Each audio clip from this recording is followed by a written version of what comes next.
I'm telling you, this finale, it's unbelievable how tepid contemporary art seems compared to the passionate quality of this finale. So you have this like huge, like it's like romantic nature painting, apocalyptic landscape of the lava.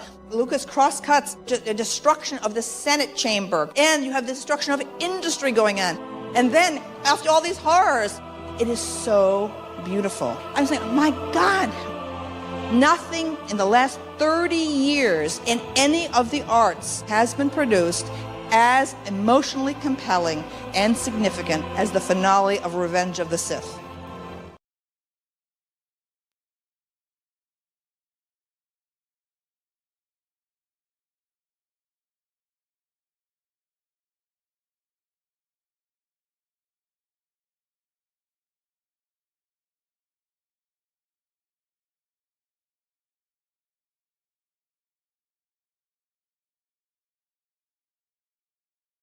This is where the fun begins.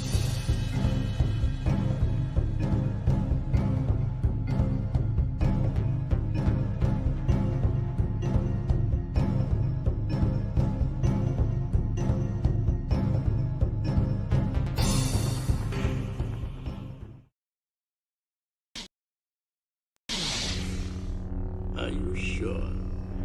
So be it.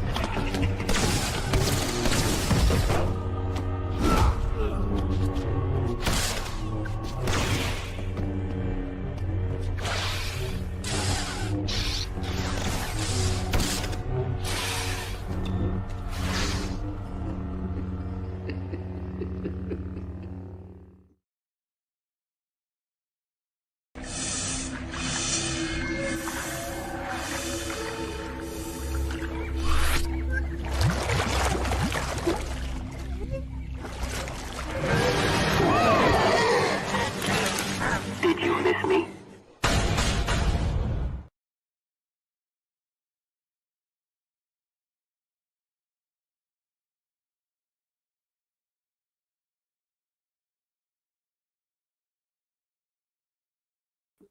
I don't know why I was muted. I thought it would have taken me off of mute after the clips were done, the intros were done. So good morning, everyone.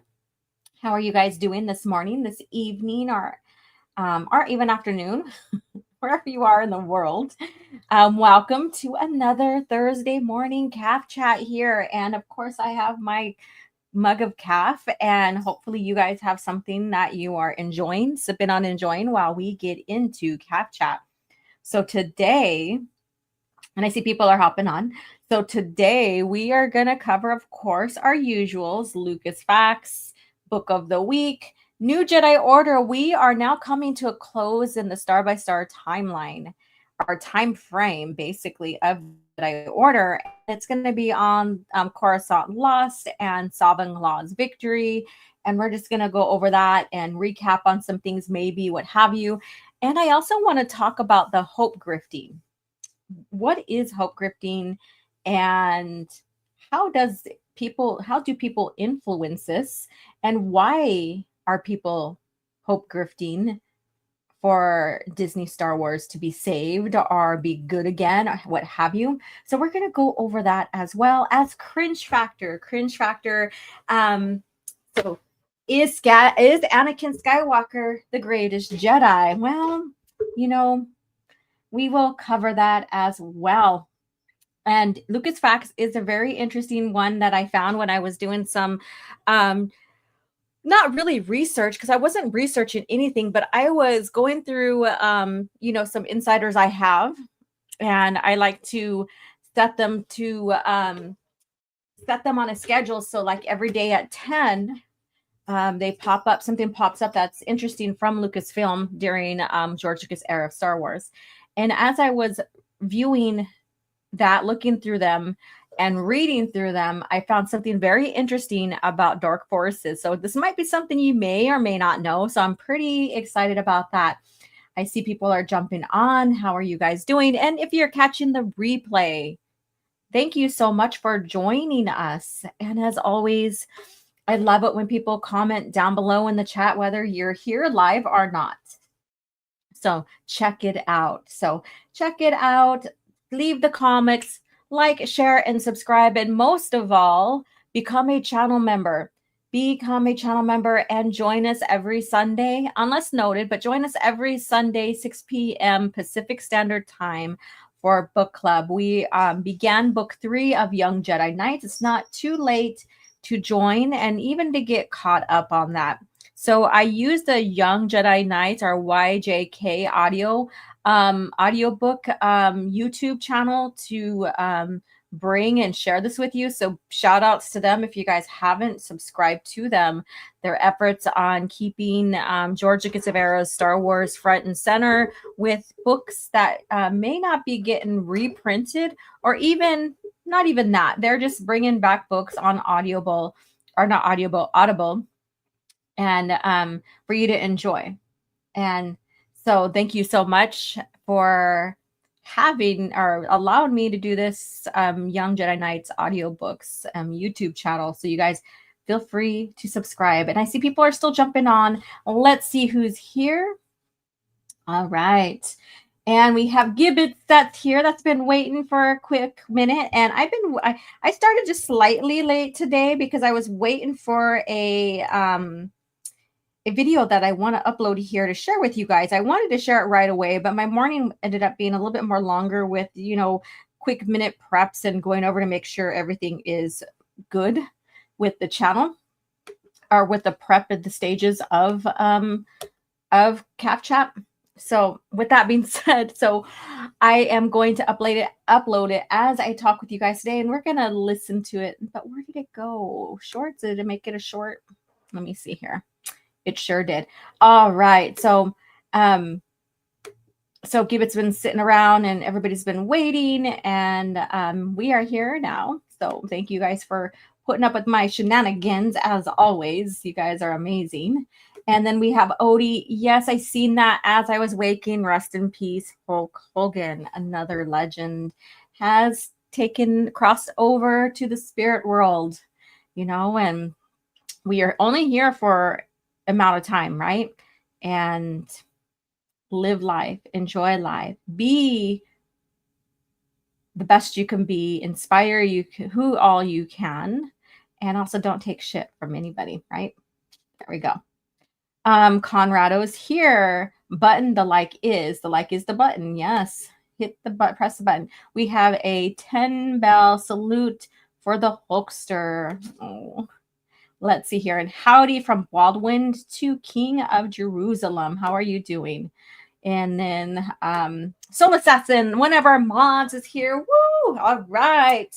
Vato, how are you doing? What's the deal with this week? First, the Huxtable Ozzy, and now Hulk Hogan. I know, right? They say things like deaths and stuff come in 3. Sad to say, but hopefully we are okay and done for the time being. And and we're just like, we grew up with these people, right? And now it is their time. They lived a full life, and now it's their time to cross over. And I'm not trying to sound all sad and stuff like that, but and dark and stuff, but that's just the way it is, right? That's just the way it is. It's just the way it is. I forget how that song goes. Let me see. I'm gonna try to upload that clip now that finally uploaded to my computer, and then we'll play it. And I think it's a perfect time to play it because we are talking about people that we grew up with seeing on the screen pass away. And I think this will be a perfect homage. And I know you guys are like, what the hell is she talking about? Well, you guys will find out here pretty quick. And it's still uploading. So as soon as it's up, then I will play it. But let me go ahead and check out in the comments and see what's going on here and who is dropping in. Yeah, it's another CAF chat. Holy crap, another Thursday. And more topics, more fun stuff. I get to laugh with you guys, joke with you guys. You get to probably see me screw up on something, and which makes this quite a wonderful stream, chatting about George Lucas era of Star Wars and just being real with you guys, real with you guys, and smash the like button. Let me see if that came up. It sure did. All right. So speaking of, cherishing and watching someone on the big screen and adoring her. I have to share this. This is fucking crazy. Here we go. George Lucas ruined my life. 57 years ago, I did his little Star Wars film. The fact that you made me into a little doll that my first husband could stick pins into, a shampoo bottle where people could twist my head off and pour liquid out of my neck, lather up with Leia and you'll feel like a princess yourself. And yes, the little Pez dispensers. And though amongst your many possessions you have owned my likeness, lo, all these years, so that every time I look in the mirror, I have to send you a check for a couple of bucks. You had the unmitigated gall to let that chick, the new girl who plays my mother, Queen Armadillo, or whatever her name is, she wears a new hairstyle and outfit practically every time she walks through a door. I mean, I bet she even got to wear a bra, even though you told me I couldn't because there was no underwear in space. I hope I slept with you to get the job, because if not, who the hell was that guy? Oh my God, there's the beautiful legend herself, Carrie Fisher, and everybody grew up watching her as Leia on the big screen and then seeing her likeness created in the EU. So rest in peace to another wonderful legend. And that was a beautiful roast towards George Lucas. Yeah, so I thought that this would be a fun clip to share. I wanted to play this one right before we started, but it was still uploading, and and I needed to just figured, okay, it's not going to happen that way, and I just continued just to get us started, so you guys weren't waiting that long, and here we are. All right, Borsk Failure was a hero. We just couldn't see it. Yeah, he was one of those that were controversial. Like I said, when we talked about this last week, he basically, was adhering to what he grew up with Bothan, his own culture, his own species politics, which is not the politics of the Republic in general. And that's how he's seen things and stuff. And through that, he made bad decisions. Yeah. That kind of cornered him in a sense, so it is a really, really interesting story behind Boris Filia, someone that you love to hate, right? And he's not really necessarily a villain or bad guy, but he is a person that would just aggravate you to no ends. And yes, he did frame, or he did try to frame, or what have you, Akbar in the Thrawn trilogy. So there's that too. So let's see here. Meanwhile, Goldberg is pissed that his retirement speech is cut off. I have no idea what that one's about. I haven't been paying attention too much of Hollywood lately. Can you believe the year is almost half over and we're still not halfway through New Jedi Order? I know. It's crazy. Queen Armadillo. Yes, that was hilarious. I love that. Queen Armadillo. She got to wear bra and everything like that. There are stories about how awesome Carrie Fisher.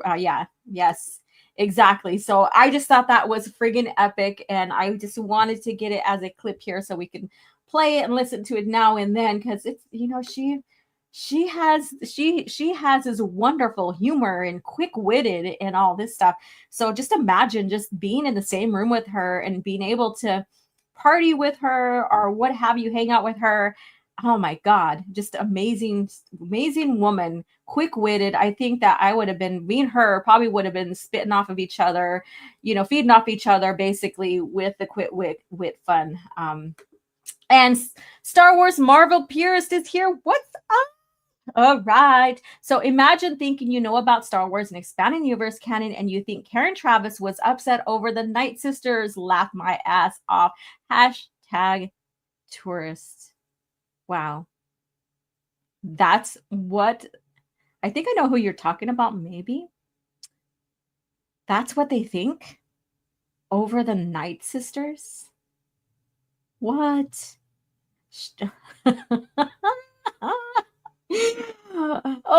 This is like lack of self-awareness when knowing the EU and stuff like this. Holy crap. And the whole initial story behind what happened. We covered Karen Travis's story on the spacing, even her interviews and her blog posts about what happened. It's all available. So fucking do your research and find that and find out what really happened and why she left. And yes, I agree. She was one of the smartest ones to decide to say, fuck this bullshit. I'm leaving for what was going on with TCW. She wasn't gonna go and rewrite her stories, and good for her, because you know what? They're still canon under George Lucas era of Star Wars, right? They are. I know you are laughing. You know that guy. You know I was gonna say shit. You know I was gonna. You know that, right? Oh my God, that's hilarious. Pseudo intellectual tourists also think the EU is parallel universe.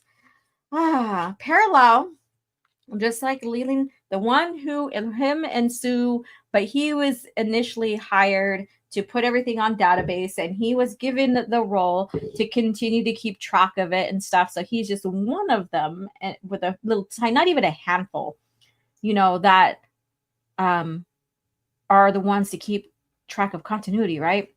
For George Lucas, the company, George is not separate from his company, never was when he, owned it before he sold, right? So he was never separate. However, it grew so significantly with the different department businesses that he has, like ILM, Skywalker Sound, Lucasfilm licensing, which they do also license the movies out. They deal with the licensing part. However, the Lucas Books is another division, right? And they work closely with Lucas Books to get in the best possible writers to continue the saga. And I think it was a beautiful synergistic way of giving fans like a beautiful synergy. It all comes together. It all interlaces eventually, right? It all has to come off of the foundation of the movies, right? And some of them were put in the foundation of the movies. It's like building a house. You have the foundation, right? You have the foundation, that's the movies. And as the foundation is continuing to be built, so is the surrounding portion of the frame.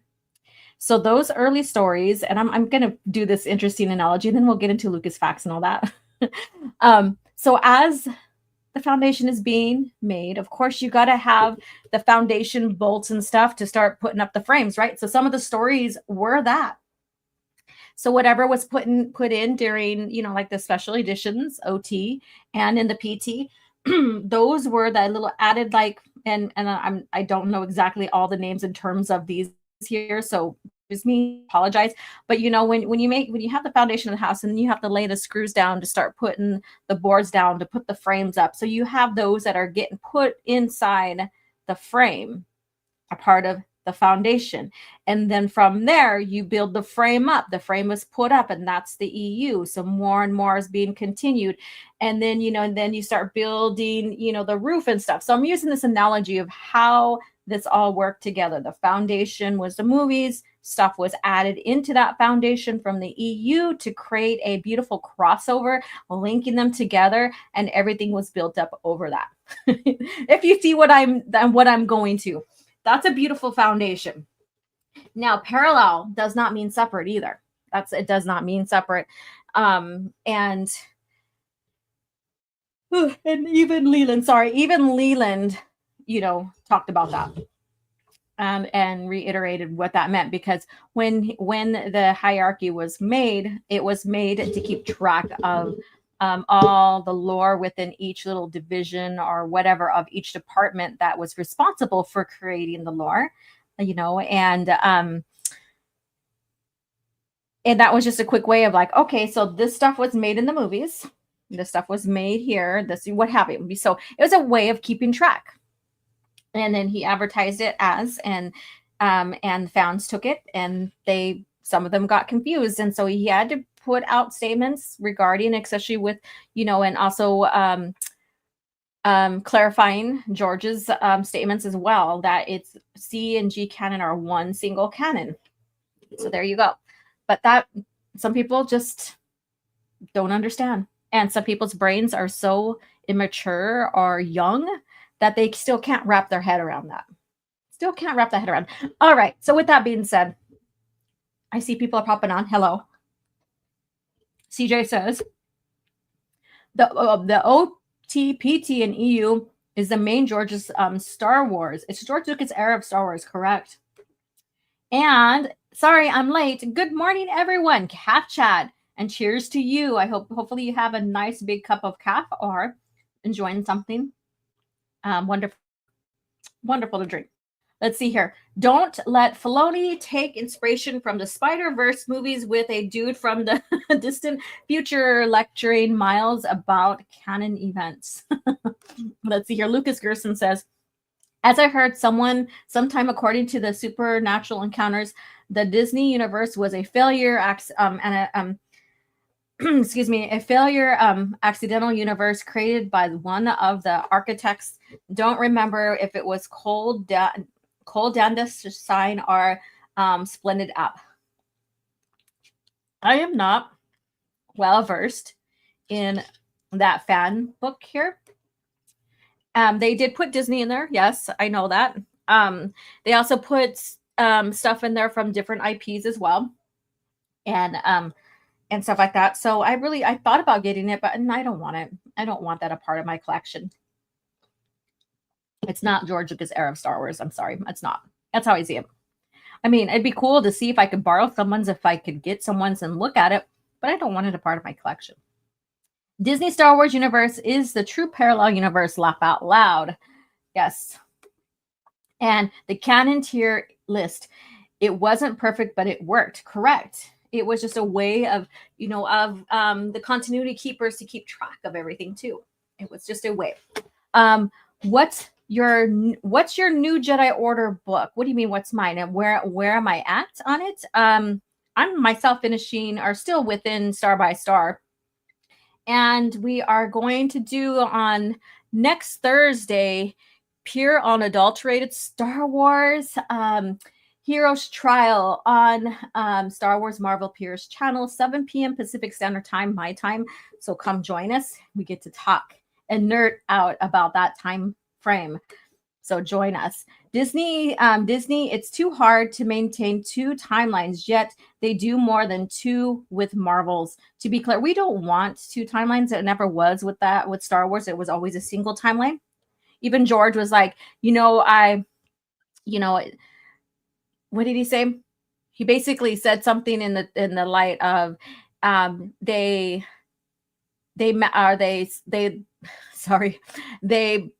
mapped out a timeline for him within his own timeline, within the timeline for his, where the authors couldn't write in or create him. And so that means it's a single timeline when he says that, right? I mean, common sense. If it was separate, then he wouldn't be saying, they mapped out a single time frame for me in the movies, so that would not even be a subject, really. The movies existed in the same timeline. It's one historical timeline, and that's what made Star Wars so amazing under George Lucas. It was one single timeline, a historical timeline. And he said, I have all the Zahn sci-fi books that I've banned his Disney Star Wars books from my household. Wow. You're like, hell no, that shit can't come in. Richard Quinn is here. Who else finds Snarky J very hot? Wow. Okay. Well, I'm not no lesbian and I'm not bi anything. So, so I can't really contribute to that. All right. The World Between Worlds is one of the worst things in Disney canon. I agree. That's where all the DT retcon copes come from. And what's interesting, and I shared this quote before, and I wish I had it available. I just need to have these quotes available.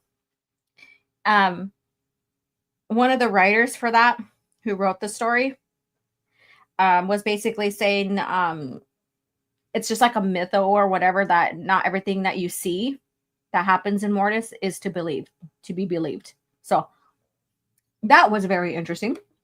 Whoops, it jumped on me. Click 1 if you want OG to do a 6-hour long video talking about how Canon worked. Trust me, she'll do it too.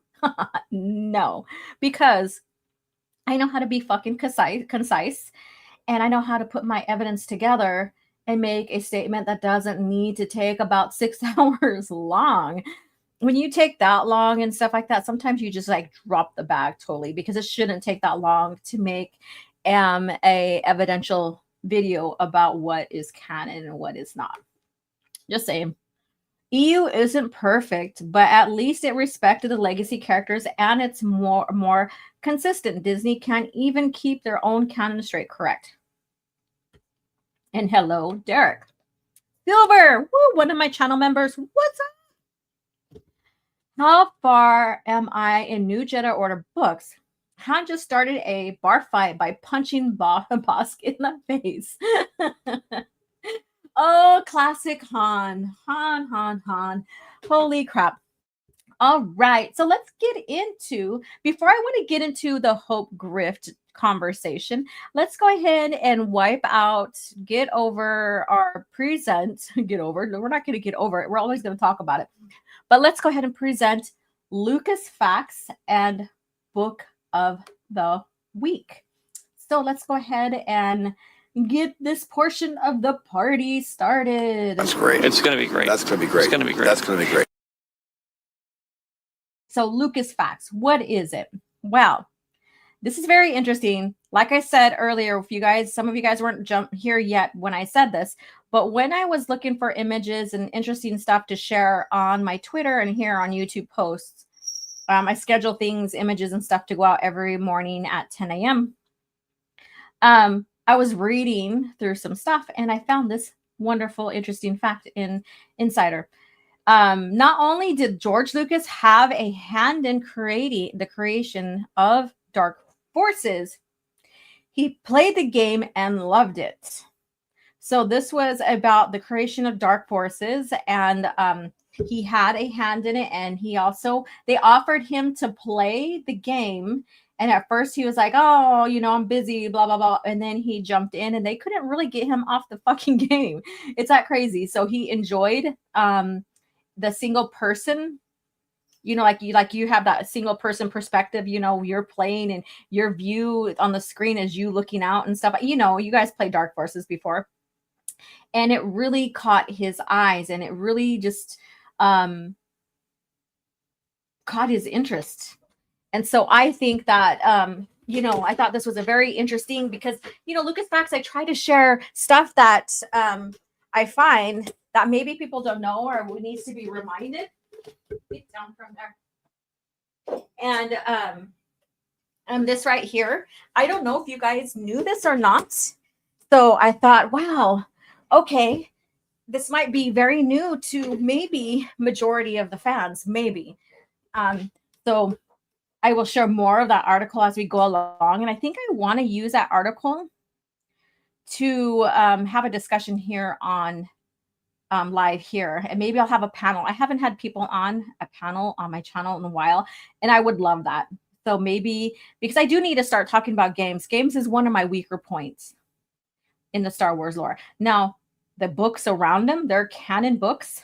I know, but games, I'm not. That's my weakness. So I'm going to go ahead and play this clip here. Let me go ahead and take this off here.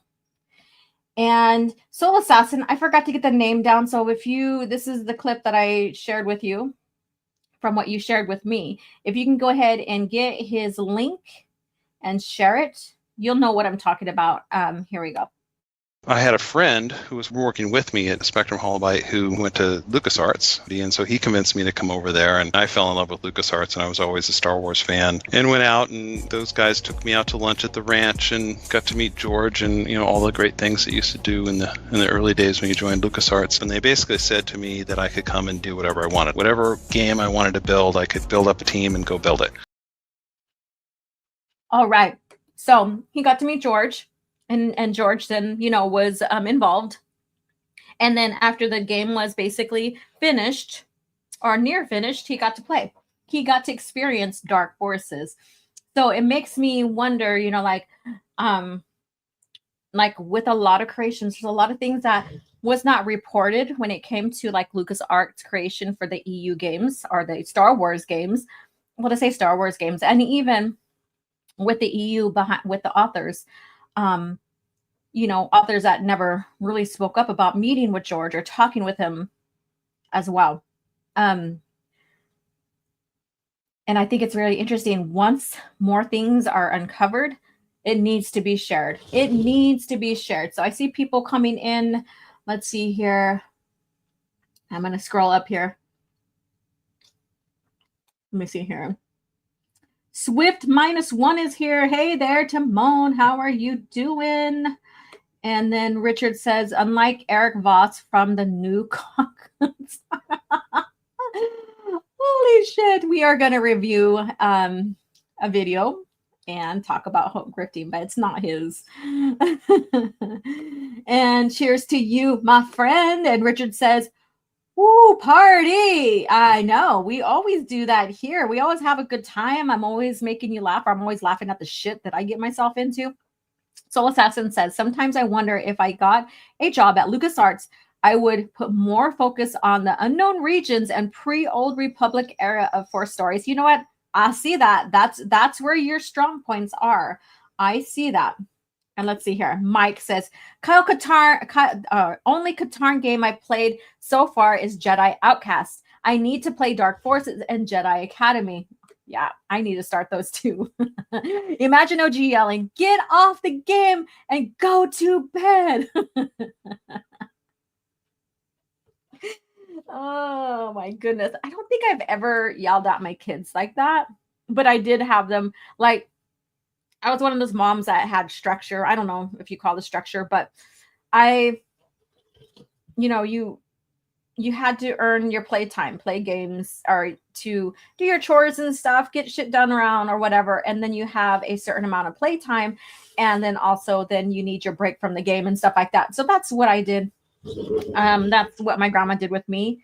So, and I think I'm better off for, because in life, when you get older, when you start adulting, when you get into the adulting years of your life, that's how it is, because you get a job, right? You go work somewhere, whether it's a trade or whatever job, regular job or whatever job it is. You have to work before play, because it's part of this modern, way of living and making ends meet. And if you don't get out, if you don't go and do your responsibilities, then that can compromise you. Now, I'm not trying to talk about like what is right and wrong and how you live or get into aspects of that, but that's just something I did. And thank you, Soul Assassin, for bringing that all up.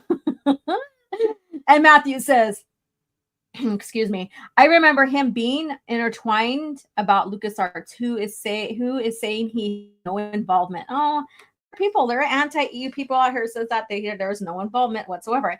And what's up on Boot Nas? Sorry I'm late. How everyone doing today? Time to kick up, have a drink, and listen to my favorite YouTuber. Well, thank you so much. I appreciate that. I will warn the Dark Forces, yeah, I read that right. I will warn that Dark Forces and Jedi Outcast can be difficult to navigate the maps. That's what I heard. Let's see here. There we go. Wanted to make sure credit is paid where credit is due. And the games, for the most part, are my strong point on the EU, except for Dark Forces, KOTOR, and OG Battlefront. Wow, that's interesting. Miss Ground is in the house. What's up?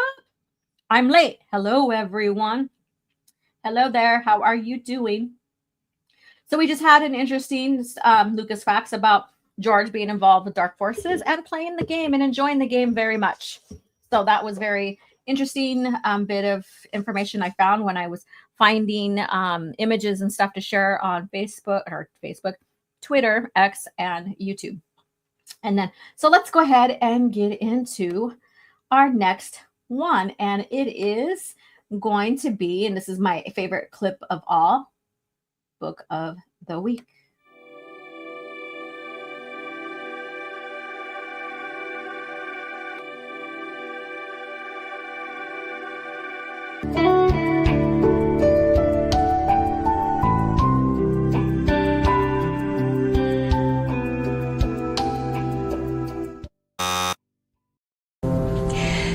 I hate to say it, but it looks like Story. the item you're searching for doesn't exist. Impossible. Perhaps the archives are incomplete. If an item does not appear in our records, it does not exist. All right, here we go. So who out there, whether you're watching now or you are watching the replay, who has read Bane of Sith? It is a short story written by Kevin J. Anderson. It came out April 17th, 2001. And at the timeline, of course, if you don't know the timeline for Bane, it's there, still there. Timeline is 1000 BBY. Originally published in Star Wars Gamer number 3 and then on Hyperspace. It concerns the events surrounding Darth Bane's life shortly after those depicted in Star Wars Jedi vs. Sith and Darth Bane Path of Destruction. The tale shares Bane's uncovering of Freedom Nod's holocron and the infestation of the obelisks. I put obelisk. It must have been something my spell check. I always have shit like that. Parasites. This was Kevin J. Anderson's final contribution to the expanded universe. So there we go. Another story that coincides with, the Bane trilogy and Bane's story right there. And it's the Bane of Sith. So how many of you guys are Sith-eccentric and love all the Sith stories, especially going back in with Revan and Bane and all that? Maybe you guys read it. Maybe it's something that needs to be found. And I didn't think about it until now. I'm sorry. I should have found the link so you can get the short story for yourself. And I apologize for that. I'll be more punctual on that next time when I share a short story. So Bane of Sith is book of the week. And yeah, Matthew Goddard says, the 90s games are overlooked and they are awesome. Don't get me wrong. I love KOTOR, but X-Wing, Dark Forces, Jedi Knight, TIE Fighter, Rebel Assault 1 and 2. Hey, I get it. Silver says, get off the game and come to bed, Mr. OG and Mrs. OG Star Wars. Probably. That's funny. Yes, smash the like. And the Nar Shaddaa map in Jedi Outcast still gives me the PTSD flashbacks. Man, you were that involved, huh? I still haven't played KOTOR SATOR. I'll play it this winter. There you go. Something to keep yourself occupied when the nights get longer and colder. There you go. There's other ways to be occupied when it gets darker and colder, but I'm not going to go there. Okay. Let's see here. Joe Costa. Yes. Let's see here. And hello, how are you doing? I read Path of Destruction. That's, yeah, pretty cool. Did you read the whole trilogy? Love to know about that. And Matthew says, Mike Stackpole was an avid fan of the DOS X-Wing. I still remember reading the Farlander papers that came with the game. Wow. I can't be saying dos. 1, 2, 3, 4, 5, 6, 7, 8, 9, 10. There we go. Just JKA still has an active community, even though it's a bit odd. Wow. Okay. Let's see here. And Abu says, hail my brother. There we go. Love that. Why do so many Star Wars YouTubers say EU was never canon? I have no idea. It's kind of like they are trying to validate, the current Star Wars. I don't know. We all knew it was canon growing up and how it was developed, all of that. All right. And then Derek says, OG Star Wars, what's your response to those who say Padme didn't freak out when Anakin killed the Tuscans, but freaked out when he killed the younglings in Revenge of the Sith? My opinion or my response, those are two different things. And, she didn't witness, she wasn't there when and after it happened with the Tusken Raiders, witnessing his breakdown and trying to find, I guess you could say, room or space for him to say what he needs to say and be more compassionate about him and his mother dying, right? Whereas she wasn't with him and seen that, and she's seen a very dark side of him. So I think that's how he was. He was more confused and sad and in grief versus going dark and being angry, wanting power and control. That's how I see that. If anybody wants to, elaborate that in the chat anymore, then feel free to do that. That's one thing. And so what? They're two different situations and two different responses by Anakin and his demeanor. Solo Satin says, only in the EU can you play a game, Couture 2, and find Nod's tomb and point at the screen and say, you read about it in the Tales of the Jedi and the Bane trilogy. There you go. That's the continuity, right? Because it's one historical timeline. It is one historical timeline. And let's see here. It was all canon, everything published. Matthew Stover. Then we get the Fletcher and of nod of shame. Oh, I'm Pete Fletcher. Oh, purist. All right. So what? Let me go ahead and take this off here. But what is this hope grifting? What is this about hope grifting? Do you see that there's like an ebb and flow? Like when things start getting quiet for Disney, Star Wars, it seems like people call back things and then want to make a big deal of like, oh, well, maybe we can save Star Wars with our action on, buying things, how we purchase and what we watch of theirs that will show them that this is what we prefer, and maybe we can save Star Wars.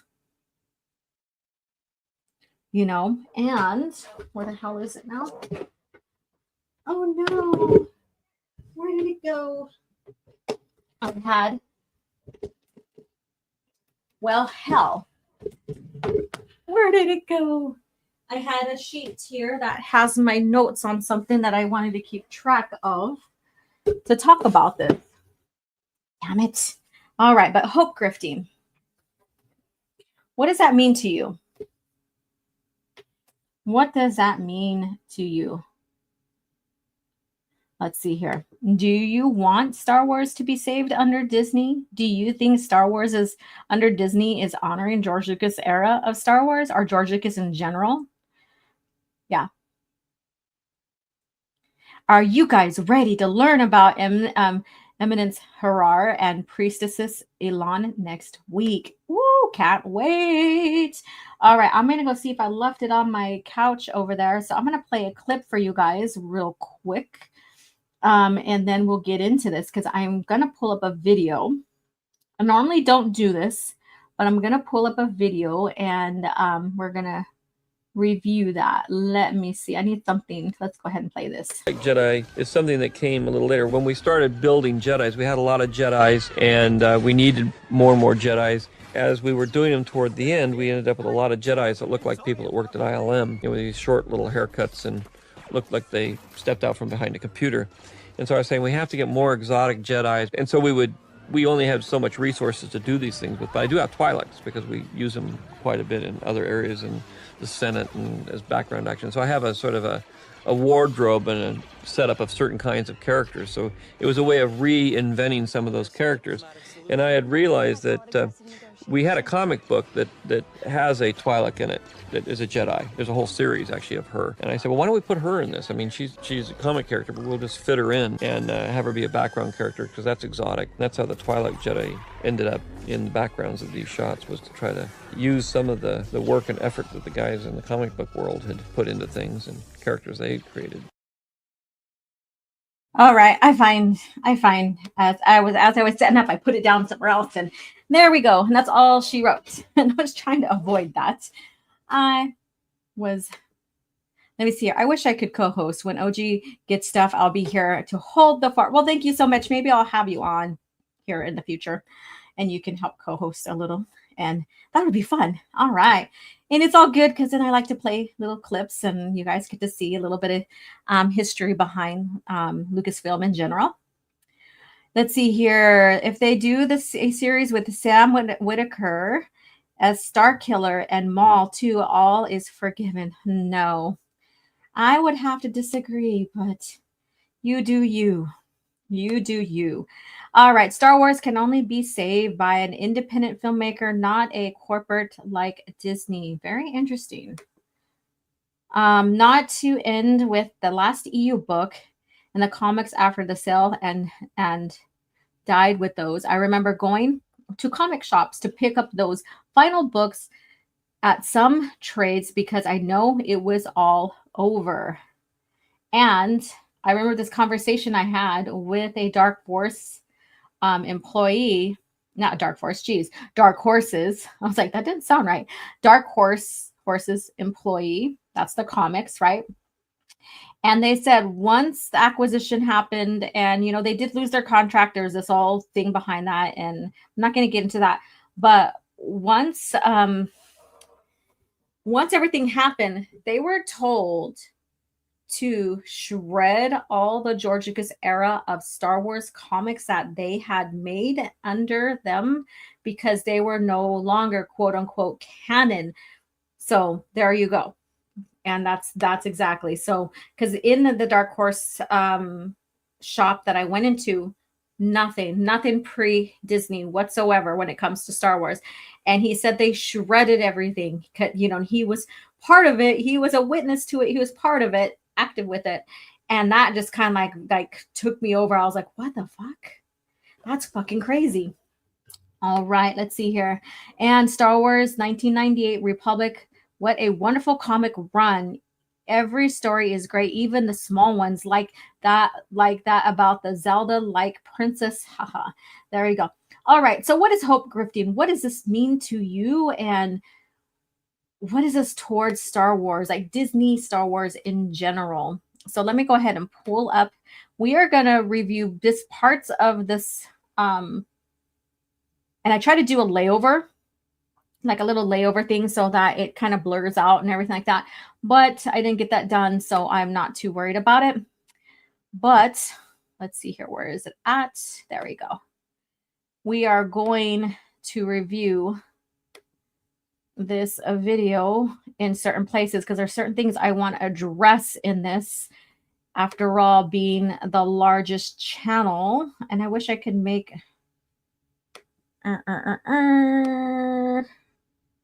I would like to make this a little smaller, and no, I'm not going to try to do anything other than what I'm attempting right now. Let's see here. Okay, we'll just do that. We'll just do that. I'd rather have my image bigger and the screen one smaller, but it's all good. So hope grifting, it's a way of coping with the state of Star Wars and thinking that there's nothing left. And so whatever comes out is whatever comes out is what is, I guess you could say. And so wanting it to be corrected, be good, honor George's Star Wars, I guess you could say. But is it too late for that? Is it too late for that? Let me see here. They had to hand over the proofs and negatives to the books for Marvel, aka Disney. That is why we get poorly done epic collection reprints. Yeah, he didn't really mention that part, but that also makes sense. And there was a little frustration in his tone of voice when he was talking about addressing that, telling me. And I wish I was like, hey, can I record you? Can I get you? But then I didn't want to. He was working and I didn't want to cause any problems with him regarding any circumstances with his boss, and stuff like that. So that was really interesting to hear. So the things that I've come into, because my son, we were down in West Hollywood here in California, and we're down at one of the malls there. And we're walking around with the family and stuff like that. And my son's like, hey, Mom, let's go to the comic shop. And he was waiting for us to begin to leave because the comic shop was in the entrance part of where we came in. And so I was like, okay. So me and him went in and we were looking around, and I'm looking at everything, you know, I'm just like taking everything in, noticing everything. And then, you know, the worker comes up to me and was like, hey, you know, how can I help you? And I was like, well, you don't have any pre-Disney Star Wars? He's like, no. And I was like, really? He's like, yeah, we can't have those here anymore. You know, it has to be all current. And I was like, oh, really? And so then we started discussing it. And that's how that conversation happened. And, you know, I'm glad that he was open and honest with me. And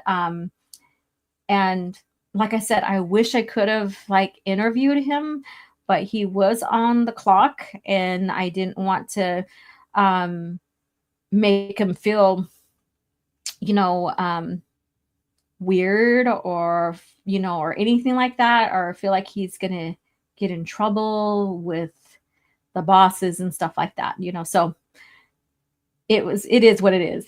And it's an interesting thing that was discovered.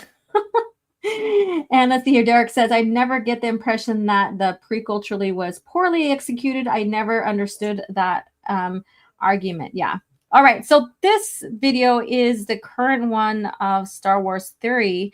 And I watched it. And then I think it was Mr. Grizz that had watched it on his show last night, I believe.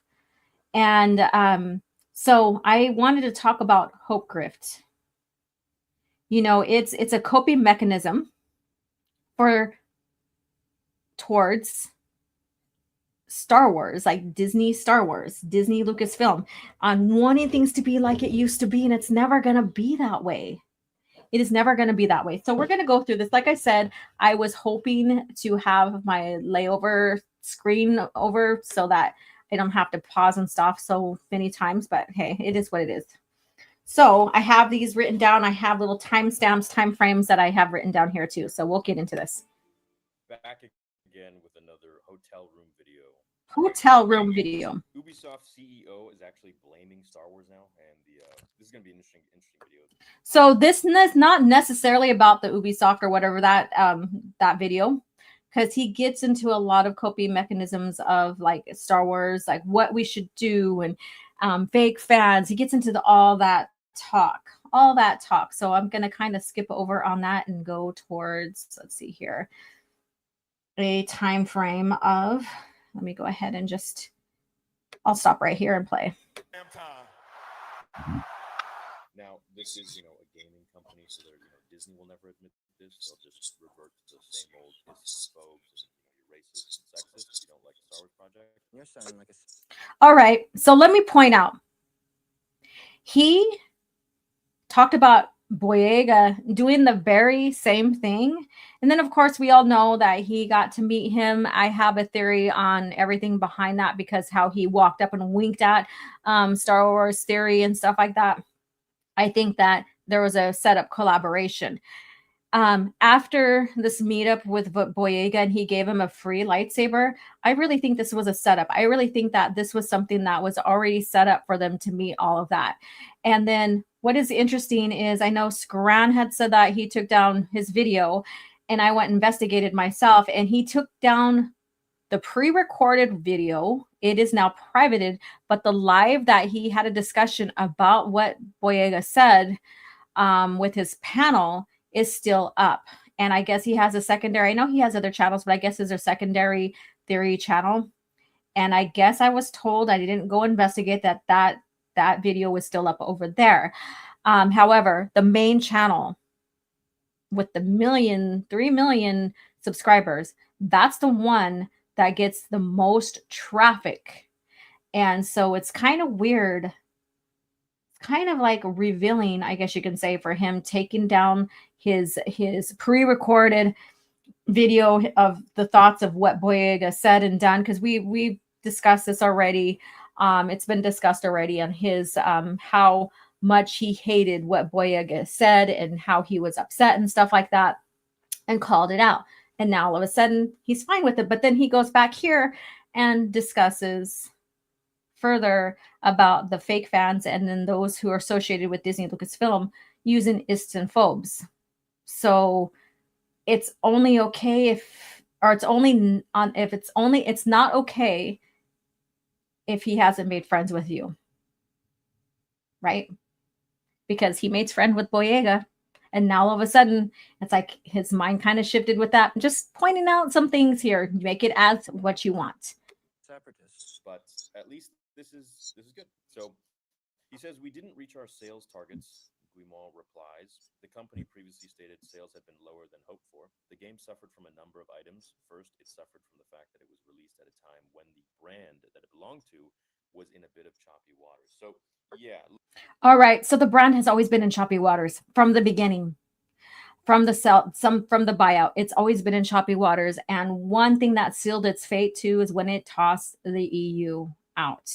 So it's always been in choppy waters with fans, how they handled fans. It's not like, oh, this time frame because this game is failing is only when there was choppy waters. No, the whole 10 plus years has been choppy waters for Lucasfilm, from canceling shows, from tossing the EU, from gaslighting fans because they didn't like something that came out, like the sequel trilogy and stuff like that. It's always been in choppy waters.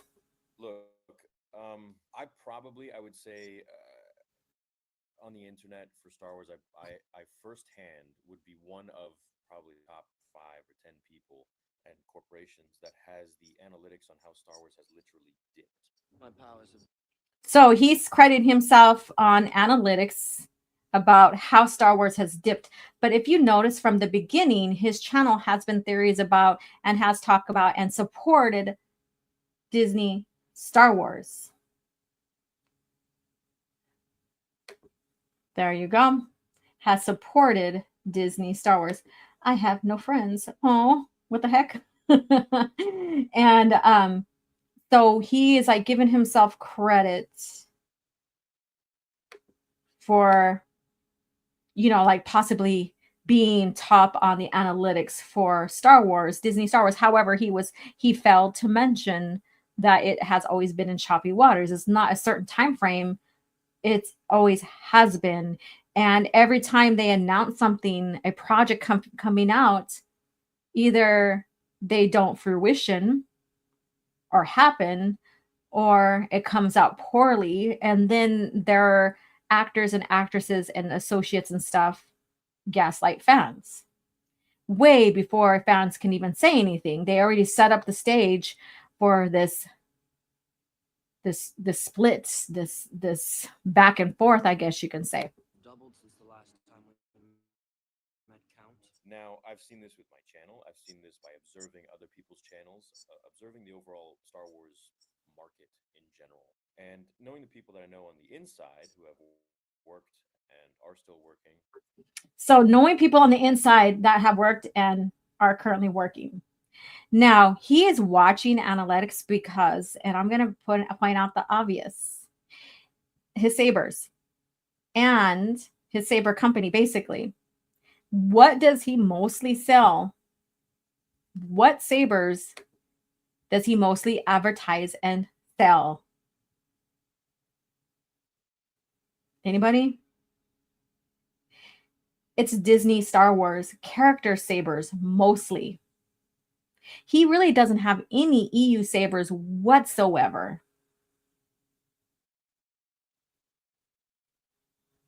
So he is watching these analytics to see how he can gauge and what he can do with his business. Mind you, yes, as a business person, yeah, if you're selling in a market that you need to know what is popular or not, you're going to watch that, right? But then, okay, then if it's mostly George Lucas era of Star Wars that sells, why is that not being reflected in your company and you're selling mostly Disney Star Wars sabers? Well, because that's what your fans want. That says a lot about your demographics. For Disney and Lucasfilm. So, for example, like merch items, all sequel trilogy stuff, they do not even compare in terms of sales to anything that George had created for merch. Right? Everyone is buying episodes 1 to 6 or Clone Wars, T-shirts, hats, whatever. But anything that's sequel trilogy does not even pale in comparison to what those sales are. It's very odd. Like I said, I just pointed out what sells on his own company, his Theory Sabers. And that's mostly Disney Star Wars. It's unfortunate. Unless it's like Baby Yoda. But even that hype has kind of died because they've milked it too much by bringing him back. And this really is part of an overarching, bigger issue that I think if a lot of us come together and start really finally vocalizing our opinions in a respectful manner and shutting down this narrative, this brain dead narrative from fake Star Wars fans, in my opinion. Okay, so now he's going down this road of fake Star Wars fans, and that we should all unite and call these guys out. However, he has never been down that road. He doesn't even, that's not his thing. He praises, he wants Disney to succeed. So this stance of his is very, very confusing. Now, is Gatekeeper Alliance influencing? Maybe. But he's not going to want to be on our side of the fence. He's a fence rider. He is in between. He wants good Disney Star Wars, but then he also wants to look like he's calling out fans and Disney associates that are gaslighting fans. But then he still wants Star Wars to be good under Disney. He still wants Disney Star Wars. He's, and so you have this back and forth going on here. All right, let's see here. Let me go back. They just want to call you ists and phobes if you don't like a certain project when it has absolutely nothing to do with that. Okay, so what about John then? Like I said, he now is his bestie. So now all is forgiven. All is forgiven. Now think about that. I think we're going to start to make some progress and get the Star Wars that we want back. Because I am one of the only people on the internet that truly believes that Star Wars can come back and it can make it come back. Yeah, you're kind of right that you're the only one that can come back. But come back as what? It's not under George. The heart of Star Wars is gone. It's not being honored from what George made of it. They tossed the EU. They already screwed up Anakin's legacy and even Luke's. And I would even say, a lot of these legacy characters are these movie characters that George brought to us are already destroyed. I mean, you can even see that with, with Vader. Hold on. I got to take this call here. Let me go ahead and mute.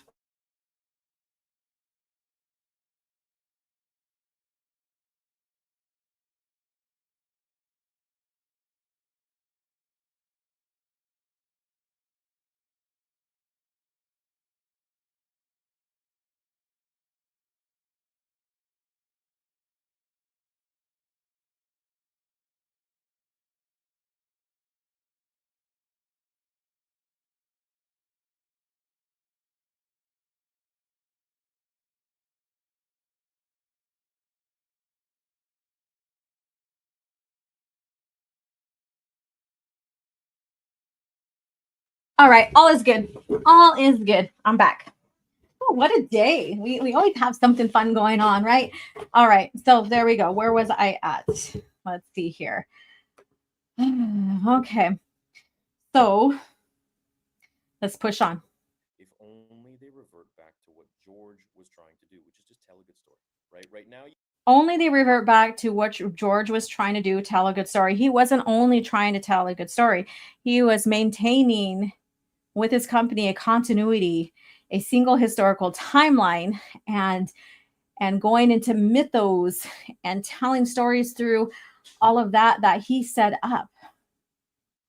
Now this is him pleading to them to be like George, and they can't be. No one can be like George. Not even the authors that were brought in to help create the lore with George's guidance. They can't be George. And Disney already proved that that's not their focus. Their focus, they're going to tell their story. How do we know that? Well, they tossed the EU. and then they tossed any of the treatment ideas that George written for them so they can create their own idea. So that's the big telling factor. They're never going to be like George. They're never going to give the kind of stories like George, and they're never going to have the heart that George provided. He was the heart. You have people, and what Star Wars feels like is Disney essentially trying to. It feels like what a robot would try to emulate what a Star Wars fan would want, right? Oh, you have these characters, and you have. Well, talking about robots, you basically fell for it because you sponsored and you made videos and what ifs and even went through the comics and supported that. You even were giving passes to go review some of the Disney games. Lightsabers. So let's try to make something that's it doesn't land. How did we get into this mess? He says we did heavily improve the game by troubleshooting and debugging. Let me go ahead and put this up there. So yeah, look, I'm not even gonna talk about the game because I played it. I didn't finish it. I gave it a good run. I think I played like 20 hours. Oh, he said he played 20 hours, but I know Pira said longer.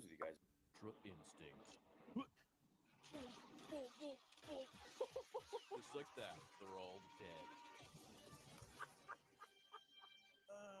Head on. But overall, it was part of a dying brand, and it can be resurrected, of course, absolutely, like I said. But will they do it? They got to get their head out of the sand, and I don't like sand. So it's a dying brand. It sure is, but can it be resurrected? No, we're not talking about, Anakin's story here. I'm being funny, but it might not landed very well.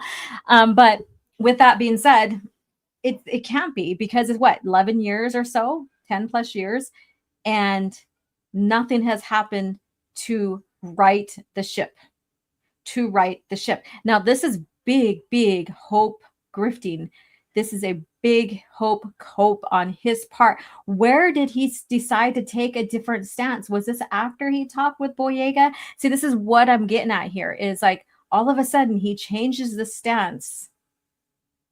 And this is after he met with Boyega. Now, what the fuck is going on here? What is really going on here? What is his purpose here? Is he hoping to maybe get invited to certain events? Are getting sponsored by the mouse under Disney or under Lucasfilm? What's going on here?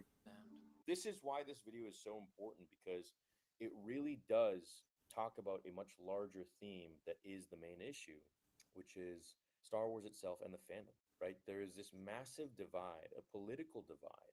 And I've noticed this as a Canadian, as a fan, having been in this fandom for, I would say, about 30 years now. It was never like this. Everything is so... Okay, so he gets into the politics part of it. Yes, there's a division that was caused by the buyout and by how Disney, Lucas, Disney in general handled their long-term fans and how they allowed associates to handle them. And then fans followed. Ew, look at that face. But anyways, has it always been like that? Now, he's not being specific. Under Disney, has it always been like that? Like the division? Yes. Under George Lucas? No. You're always going to have disgruntled fans or people who will hate a current project coming up. That's just the life, the ebb and flow of a fandom. And those who get very, very extreme, I wouldn't even call them fans. I wouldn't even say, oh, those are just toxic fans. I wouldn't even call them fans whatsoever. So politicized, and it's so freaking weird, dude. Like, I get called this wing, that wing, whatever, just because I like a certain project or I don't like this project. So he's admitting here, of course, he loves Disney Star Wars. He likes some projects versus the other. And hey, power to him. We know that already. That's not what I'm trying to prove here. Yes, you have these people, these individuals, these Disney Star Wars fans or what have you that will go after you because you don't like something of that, or you just don't like Disney or Star Wars under Disney, and they will go. But I've seen, and many of you guys may have seen, that Theory, because of his fence riding stance, because he goes back and forth between not wanting to support Disney versus supporting it, that he gets it from all sides. That sounds funny. He gets it from old sites, and he even got this huge backlash because he got tired of Andor. He didn't want to review it because of certain things that happened in it. And his channel subscribers, and he probably even members of his channel, went at him, and he gave in and decided to. And I'm like, that he's not sticking on his morals. And the only reason why he did that, because he is worried about his subscribers and his status and stuff like that. And with that being said, I'd say you don't have a moral stance to stand on if you can't stand on your two legs with your own stance and your own platform, right?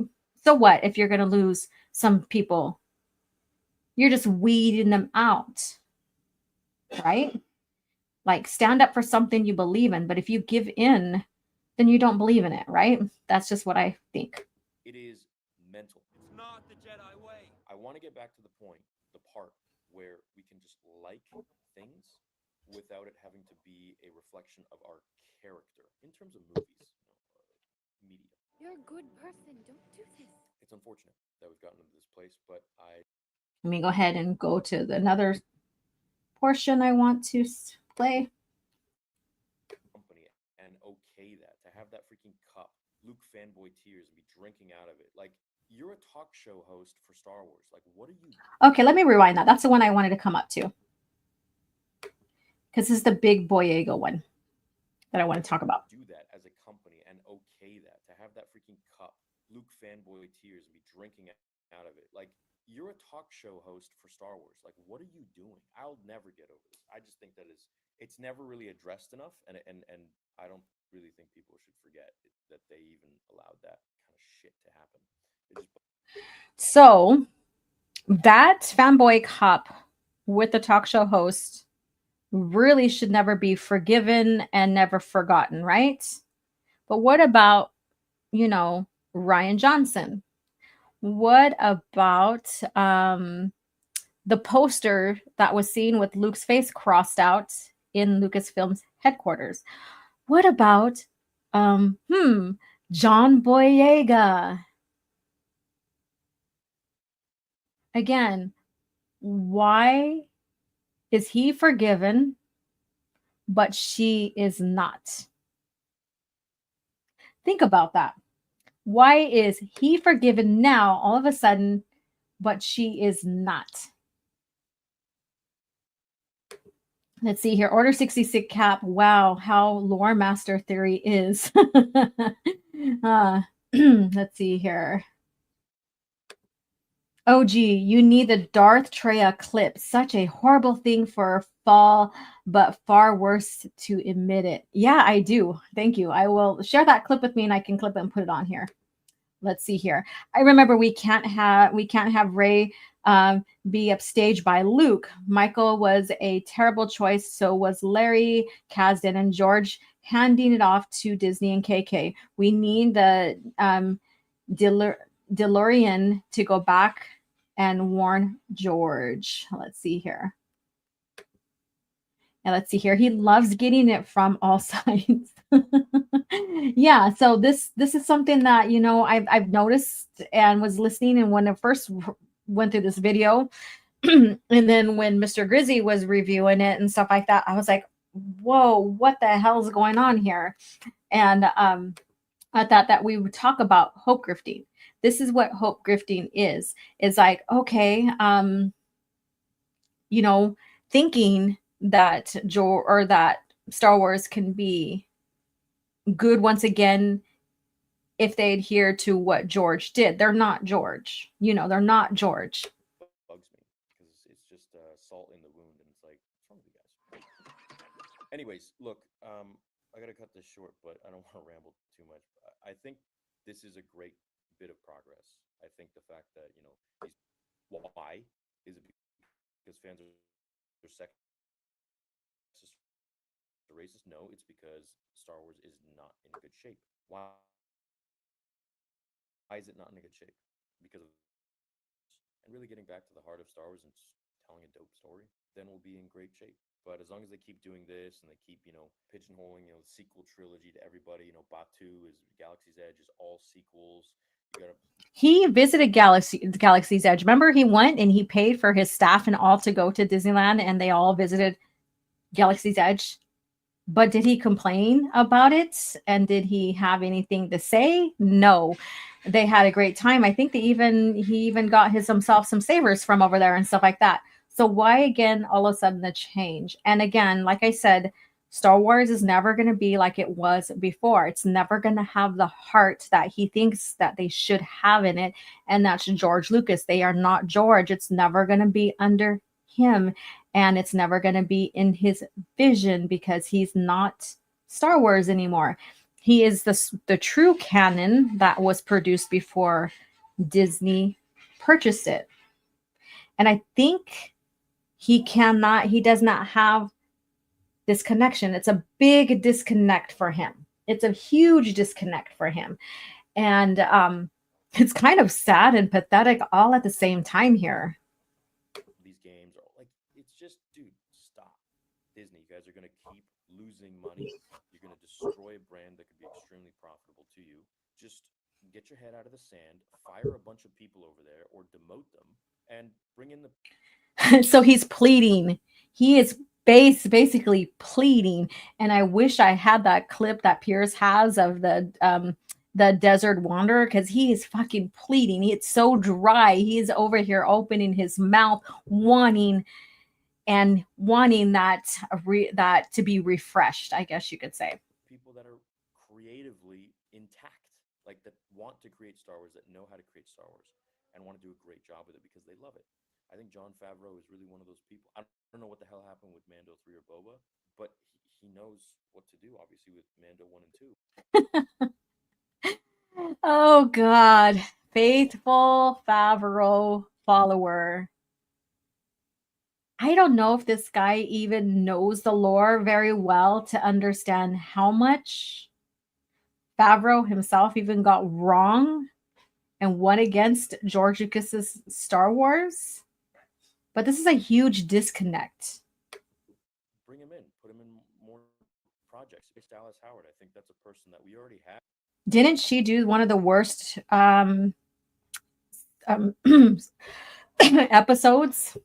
And then it had like Jack Black and stuff in there. I mean, that was coined one of the worst, right? I mean, people talked about it, but it wasn't in favor. So didn't she do one of the worst episodes in Mandalorian? Think about that. In Star Wars that is really passionate about what George created and can emulate the stuff that he did, or at least build upon it with respect.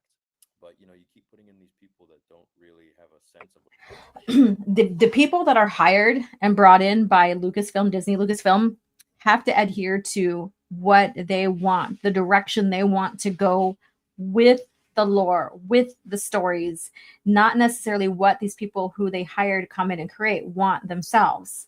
And that's been shown time and time again, even with Leslie Headland, even with Filoni, even with Favreau. They are adhering to what Disney Lucasfilm wants. It's not exactly what they want. What Star Wars is, like Leslie Headland. It's wild to me that these decisions that they're making, but hey, that's why I'm here. Uphold George's legacy always and talk about it. He is not upholding George's legacy. He wants the continued destruction of George's legacy through Disney Star Wars in the form of just give me what I want and I'll be fine. Even if that means I get some flack. I don't give a shit. Anyways, I love you guys. I appreciate you. I will see you. All right. So we're closing here. I wanted to go through this because I thought it was very important. I'm like, I usually don't do this kind of thing for CAF chat and stuff like that. But I thought it was very important that we go through this and question what is the change? Why all of a sudden the change in the mindset, especially towards who you want to call is the racists that are calling out fans when it comes to Disney Lucasfilm associates, whether they are actors and actresses that are hired to come in to play a role or not. Let me see here. And in the end, as the mouse takes you, you realize you are nothing. Yeah. Thank you so much. I appreciate that, purist. What's the matter with those guys who still believe in Disney after all they did? I mean, they had already 10 plus years and are still messing with their crap shows and movies. Correct. But there is always Disney grifters that are gonna say, I'm a fan of Star Wars and I go with the flow. How they not understand that it's a different company's vision and not George's. I know. And, you know, if you like Disney just for what it is and what they're doing and what have you, then sure, you know, go for it or whatever. But you can't pretend that Disney's coming in to honor George's Star Wars when, in fact, they didn't from the start. They tossed his EU and they also tossed the treatment ideas. So all three of them. And did want their own way with their own vision. And that's the pure evidence from the start that they are not adhering to the heart of Star Wars, and that's George Lucas's vision. And yes, sad but true, they can do that. That's why we are in the state, and that's what we're in with Star Wars as fans, and why we're discussing it here today as we are. Let's see here. I swear to God, let me go ahead and remove this now. I swear to God, Star Wars series doesn't get it. Disney has already done so much damage for the brand, and they have never respected George Lucas's story. What makes him think they're going to start now? I think this is all about his Saber company. I think he wants to get in favor with Disney Lucasfilm in the future. And I really think that there's a setup between, I really think that this Boyega meeting him at the convention was not a coincidence.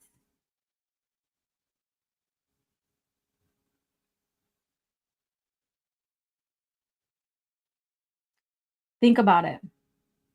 Why all of a sudden the change of heart towards what Boyega said towards fans and him being friendly with them all of a sudden,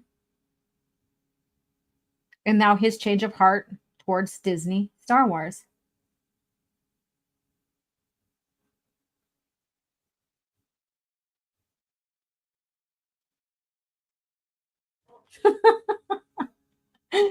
I probably can, but I'm you put me on the spot.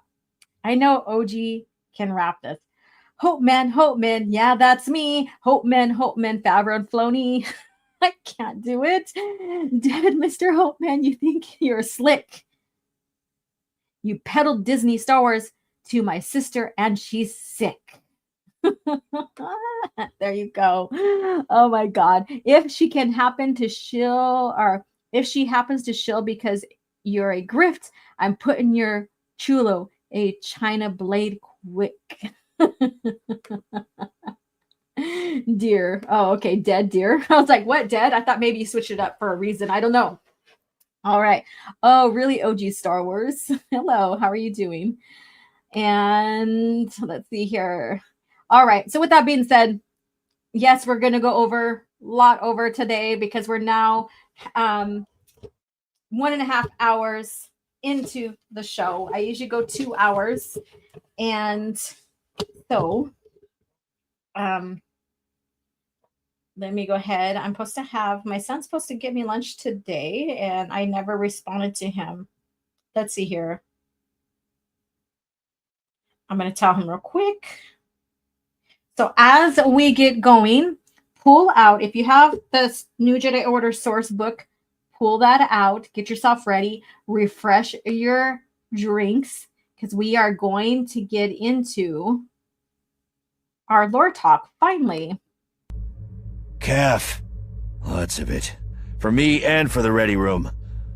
I have a feeling this mission is not one we can fly in our sleep. Someone asked me to give the best reason why someone should read the expanded universe. After giving it a lot of thought, here's what I have to say. The expanded universe respects the reader. In the expanded universe, Luke Skywalker's optimism continues where it left off in Return of the Jedi. He's fulfilled hope to the galaxy, just like Obi-Wan said he would, not like the Disney movies where he gave up on the Jedi or even the whole galaxy for that matter. The character you see in those movies is not Luke. Luke isn't a quitter. He's not a pessimist. He's a leader. He's inspirational. And he's always there for his friends in times of need. Another character is Han Solo. He's introduced to us in A New Hope as a loner, a man who cares only for himself and nobody else. But by the end of Return of the Jedi, that all turns around when he finally finds friends he can trust and a true love to spend the rest of his life with. And that's exactly what he does in the expanded universe. Han is a devoted husband and father to Leia and their kids. He loves his family above all else. In the new movies, Han turns out to be a selfish deadbeat dad who ran out on his family when things get tough. It's a complete 180 from the character that we saw from Return of the Jedi. Now, another thing the EU does is it rewards its readers. Attention to detail when it comes to continuity has never been done at such a level as when it was performed by the expanded universe. Avid readers will constantly be rewarded for their diligence as comics, novels, video games, and even children's books share connections throughout the entire series, making it almost a flawless, continuous story. And though it has its minor flaws, it's still the best overall story and continuity out there, period. That's what the EU does. It respects and rewards its readers. And that's the best reason you should give it a try. Long live the expanded universe. All right, long live the expanded universe. So we are wrapping up Star by Star time frame. Wow, what a fucking ride it has been. And like I said, this next Thursday, we are meeting up on Star Wars Marvel Pierce channels for pure unadulterated Star Wars. And we are getting into Hero's Trial and the first, and we're going to do the review. We're going to have some fun talk about it. You know, again, it is reviewing the book, giving, talking about certain important events, something that we noticed and want to discuss and stuff. So slightly different than what I do here. And I think you guys will love to sit in on that and be in the chat and listen and contribute to the conversation. So meet us over there next Thursday, 7 p.m. Pacific Standard Time for that. It is all about the new Jedi Order. We created this huge, beautiful wave about revisiting the new Jedi Order, and it has been received across the social medias, and everybody seems to have been picking up on this hype. And this is something that I am very proud that we did. And again, we can kind of give credit where credit is due. It's kind of funny because we just got done talking about him, but it all stemmed from him getting all the new Jedi Order books. And can't wait for him to read and dive into them. And that's theory. So without that, that would not have sparked us to collaborate with each other and have fun and discuss the new Jedi Order. And has he done anything with it yet? No, not really, because it's boring. It's boring. Pierce says, we add visual ads or aids, use references to pop culture movies to compare certain events and scenes to correct. And yeah, so with that, you know, it's going to be a great time. So join us there next Thursday, 7 p.m. Pacific Standard Time. And I would love to see you guys over there hanging out with us and even asking questions about certain things. That would be a wonderful thing, because you don't get into something without having the curiosity. And then also clarifying anything you may have heard that may have you questioning if you want to read or not, or get into it, or even want to get into certain characters and stuff. It's all about the conversation and diving in and having fun. Now, with that being said, we are now getting into this final wrap up of Star by Star time frame and Coruscant lost and Sovereign Law's victory. Wow, a lot has happened. If you haven't read Star by Star yet, I highly recommend it. You can get it on Audible here on YouTube.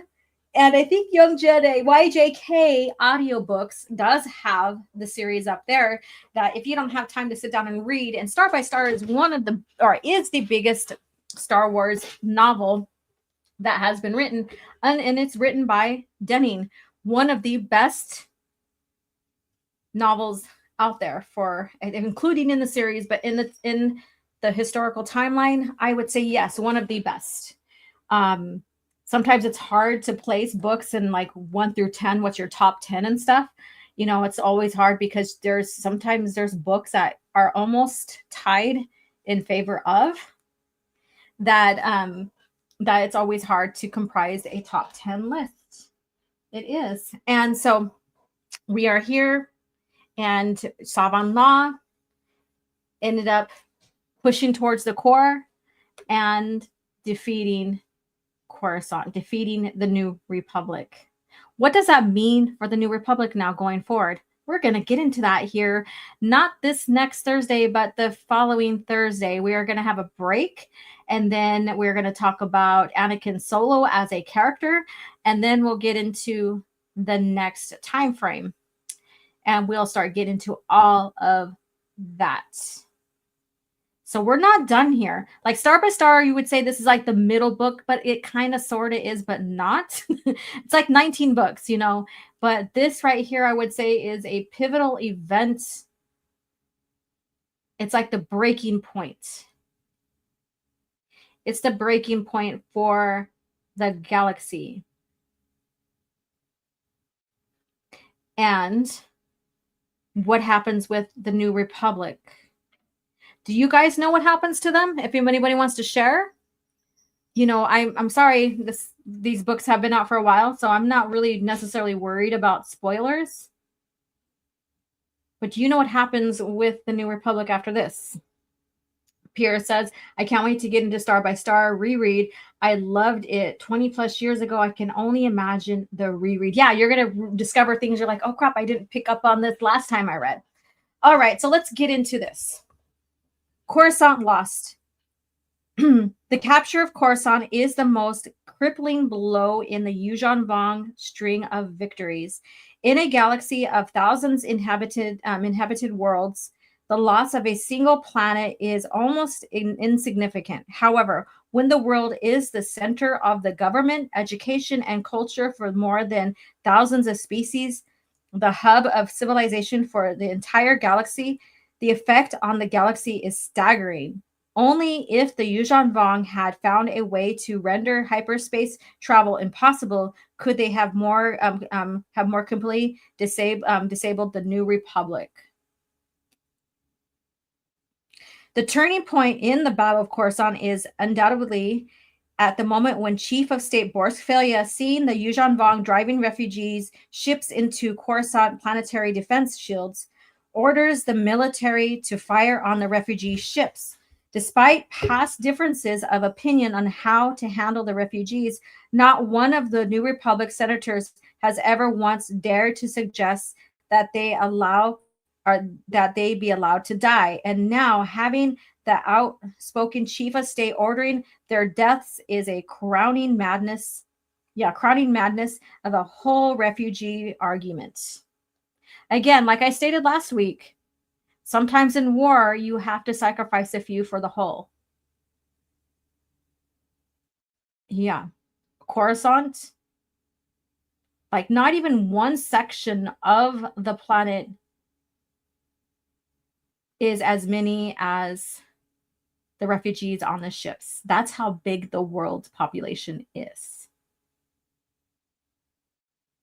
And that's such a hard decision to make as someone in like Borskfelia's position, to having to sacrifice some of their own beings for the sake of many. No one could see, as Borskfelia sees, that for the New Republic to live, the refugees had to die. Ironically, this realization was the same dilemma that had fractured the Senate previously. Surrender the Jedi or let the refugees die. So there you go. So the Jedi are far more few than the refugees, right? So they were saying, surrender the Jedi and we'll be okay. The refugees will be okay. Had that argument been resolved sooner, more decisively, the Yuuzhan Vong might never have realized that they could use refugees against their enemies in such a fashion.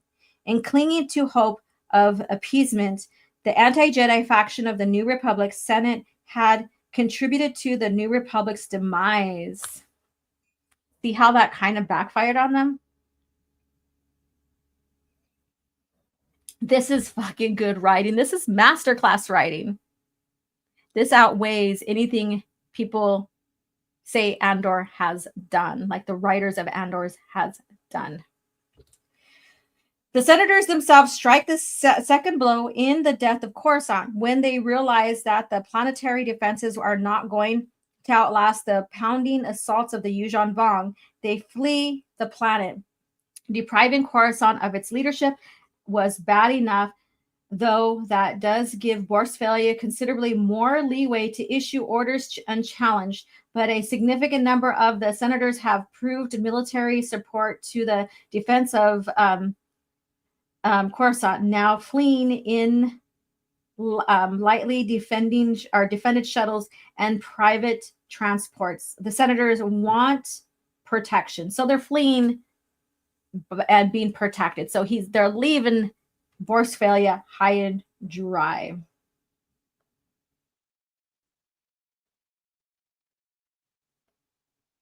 Now fleeing in lightly defended shuttles, and okay, I read that part. They call on their ships the personnel they had loaned to the New Republic to escort them to safety. Some military commanders refuse, but far too many see that the senators see what senators see. Coruscant's doomed, and to stay and fight is to die or worse. Ships pull back in droves, leaving huge gaps in the orbital defense. This situation is exaggerated by some of the senators who chose to fight. Exaggerated, sorry. Because nearly all of them decide that the chief of state's desperate order to fire on the refugees is clear sign that he is unfit to assume command of the New Republic Defense Force. Finding like-minded commanders, they issue orders on their own, and the defense of Coruscant suddenly becomes every bit as fractious as its leaders. Confusion reigns when Coruscant's most needs clear commands and decisive direction. There we go. I have my master replicas legally purchased from before Lucasfilm changed hands to Disney. Cool. Let's see. The New Republic. Let's see here. Oh, and the Grumpy Old Ninja's here. What's up? Sorry, I didn't see you. The New Republic in Disney Star Wars is such a terrible depiction of democracy that it makes the Empire look right. Wow. Even makes what's going on here look even better, right? I don't know. Coruscant's death knell is the loss of the planetary shields. Without them, the Yuuzhan Vong are free to attack the surface of the planet directly. Each successive wave leaves fewer defenders to push back the Yuuzhan Vong landing crafts. By the time the Yuuzhan Vong launch organic bombs at the surface, Coruscant has no defense left. The few turbolaser crews who keep firing, the handful of Senate guards who remain to fight off the Yuuzhan Vong commandos, and the squadron are two of fighter pilots who stay behind to defend the last few escape shuttles. All of them die, and with them the hope that Coruscant might somehow survive. With no leadership, no ships, no planetary shields, no orbital defense platforms, no ground-based turbolaser batteries, and no personnel still willing to fight, Coruscant falls. Even had the Yuuzhan Vong not taken the planet, the damage is already done. Stitching the New Republic back together will be next to impossible. Let's see here. Really makes you wonder if the Empire would have had a better chance against the Vong. I support the idea that Palpatine knew they were coming. That is talked about later, so I won't get into that discussion. But in reality, Pelion would disagree that, or would I would say disagree, but he would see that the New Republic had a far better chance than they did. But that goes, once we get to that part of the timeline, we will fully discuss that. I'm not a fan of the Remnant, but Jagged Fell is changing my opinion. Okay, cool. No worries, OG. Well, thank you so much. Yeah, I know. I'm not always paying attention to the screen, and sometimes when chats come up, everything goes like skips up a few and stuff like that. So the Solo twins. I didn't put that. Let me go ahead and change this over here. That's Avangla. That's Coruscant. Just want to do something quick and simple.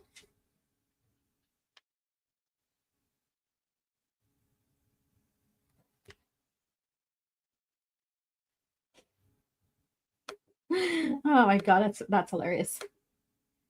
All right. While the New Republic fights for Coruscant, Jacen and Jaina Solo deal with the repercussions of the loss of their younger brother, Anakin. Let me see here. Yep, they're still struggling with that loss. Hold on.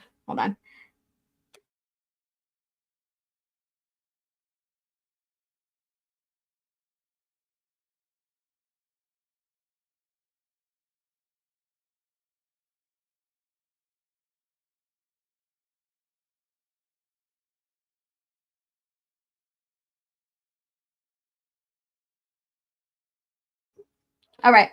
What a day. All right, so let's get back to this. So while the New Republic fights for Coruscant, Jacen and Jaina Solo deal with the repercussions of the loss of their younger brother, Anakin.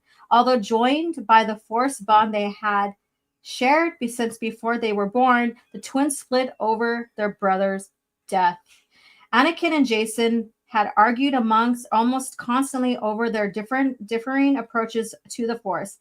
Anakin took an aggressive but controlled stance, while Jacen argued for restraint and reflection. Jaina frequently stepped in to keep them from coming to blows.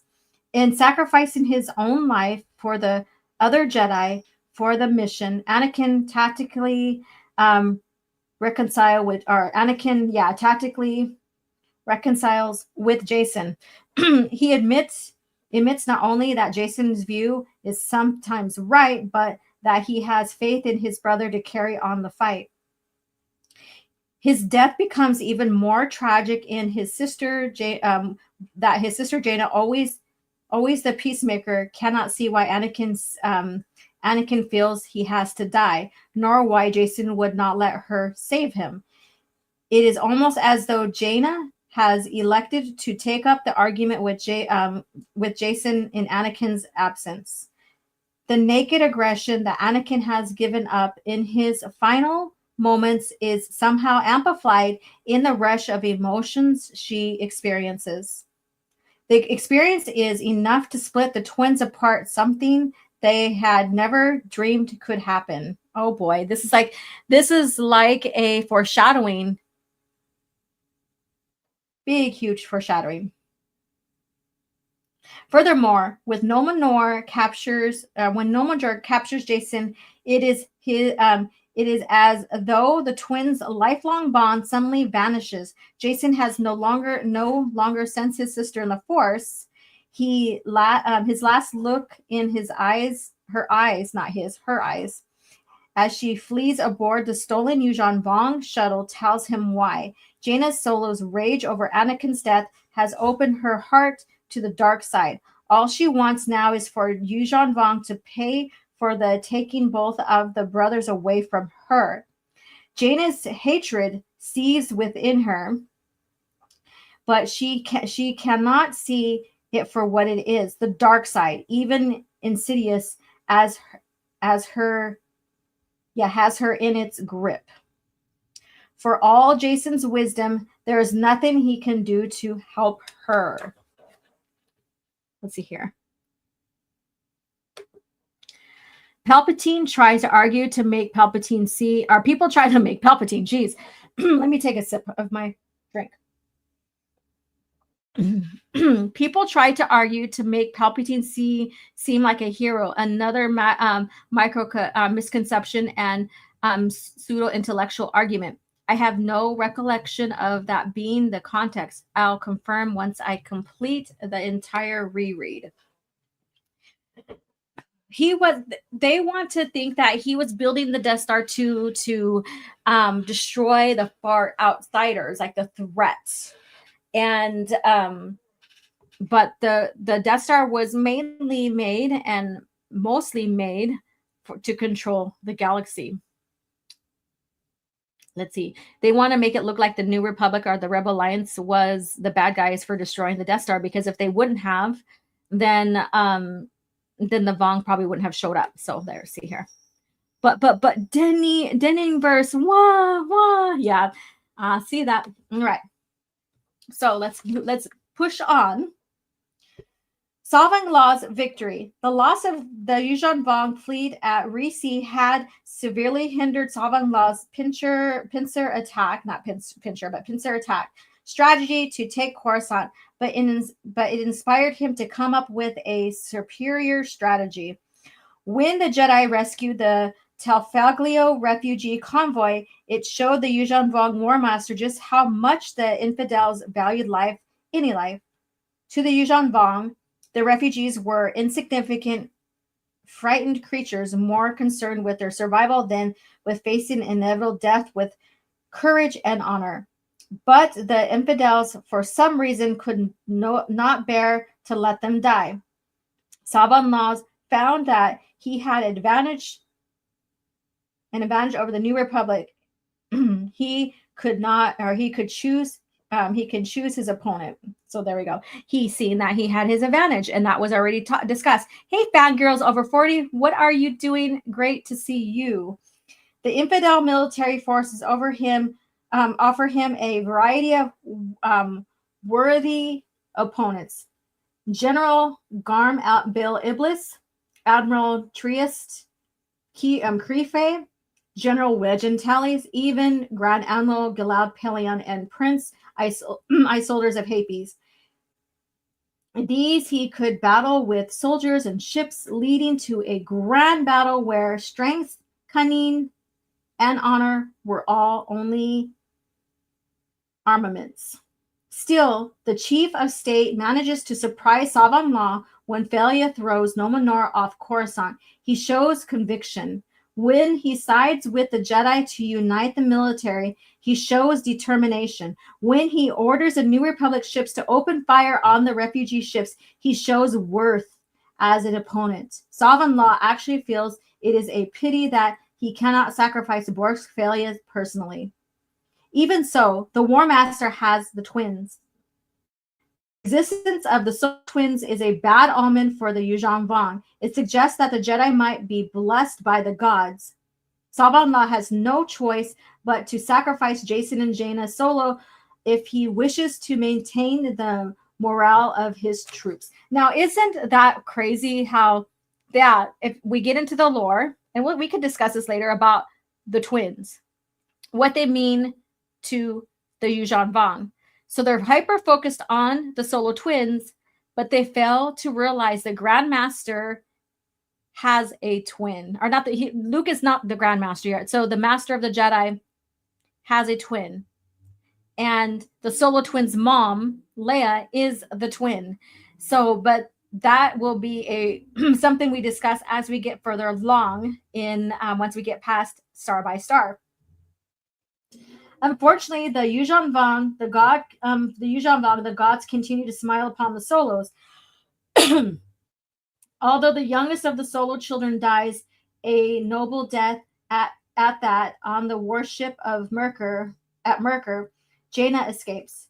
Now Saban Law only has Jason Solo, the Jedi who had wounded him on Duro. With the favor of the gods, War Master Saban Law plot turns Jason Solo into a Yuuzhan Vong. So he wants to change him. he wants to shape Jason Solo into a Yuuzhan Vong. Death Star Cope. Dovin Bezos can smash moons into planets and absorb attacks with black holes. Death Star would have been a giant waste. Let's see here. I'm pretty sure had the rebels not risen, the entire galaxy would be riddled with Death Stars. Back in Michigan, we need to get together for another podcast. Yes, I agree. Thank you for dropping in and welcome back to the States. All right, so the last and final, and then we'll get into cringe factor and we'll call it a day. All right, we'll call it a day. New hopes. Now, what does that mean? New hopes. We'll get into that. Coruscant has been conquered. Jason Solo is in the clutches of the Yuuzhan Vong. So he was captured. Viger shows back up and helps capture him, helps take him, helps influence him. So again, how she's written is the opposite of the intention of some of the writers within the series, which I find very interesting because they try to say, oh, she's like, she's very Yoda-esque, I guess you can say. And then I have to disagree because Yoda would not torture, would not allow torture or contribute to it, and would not basically manipulate people. We've seen him mess around with Luke in Empire Strikes Back, but that's just testing. That was him just being quirky and testing him and his demeanor and stuff like that, right? But how she's doing this is a mind manipulation. So how she was supposed to be versus how she looks to be are two different things. All right, so where did I leave off at?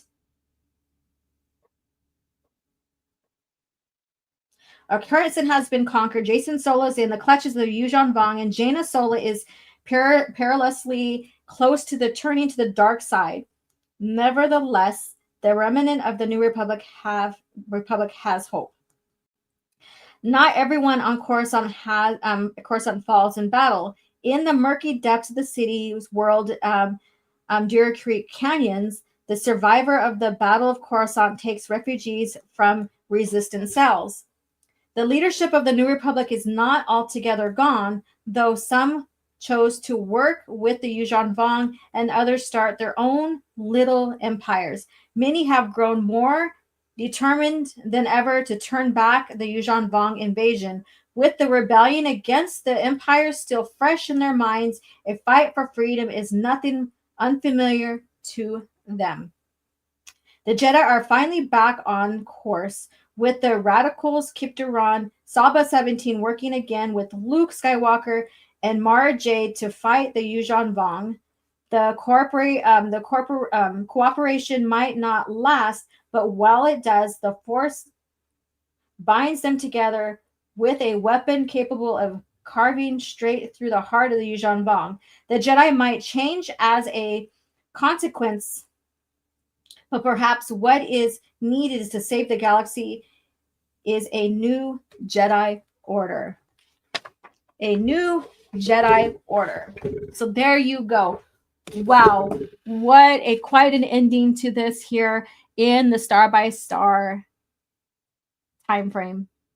The new Jedi Order, which Luke has been building from the start, and where they need to go, what they need to do, how they need to proceed, move forward in circumstances like this invasion, and how they need to orchestrate their defense and also help with the New Republic and rebuilding. Now, I asked earlier, and I didn't see anybody post or say anything in here, and if I missed it, I'm sorry, but I asked if you guys knew what comes of the New Republic after this. Do you guys know? I know Star Wars Marvel Pierce knows. A real masterclass, right? And those who don't like Denning, it's crazy because this here, Star by Star, probably the best he's written so far. But he is the bad guy when it comes to the lore. However, he's not responsible for what was written past New Jedi Order. And he can't just do things on his own. It has to be approved by George Lucas and Disney, Lucasfilm themselves.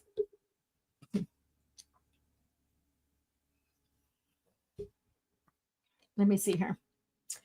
Grumpy Old Ninja says, Luke had a tough job that kept getting tougher and he overcame like a true master. Yeah, he didn't run away when circumstances were not in his favor. I mean, look at this. Coruscant fell in front of him. They couldn't stop the Vong invasion towards Coruscant. If this is the Luke of Disney Star Wars, he would have fled already. He wouldn't even be around. Oh my God. I know. Been talking so much about Disney, Star Wars, and that shit slips. Lucasfilm, that slips. Yeah. Let's see here. Stick with the EU. You'll see Luke go from wide-eyed kid to a seasoned Grand Master. You got that right. Now, speaking of Skywalker, we are going to get into cringe factor. But before we conclude with the lore talk, there are going to be some awesome instances and between Luke, between even Rogue Squadron, Wedge Antilles, all those who formed the Rebel Alliance going forward. And even when it looks like those of the Senate of the New Republic government are turning their backs on the galaxy further.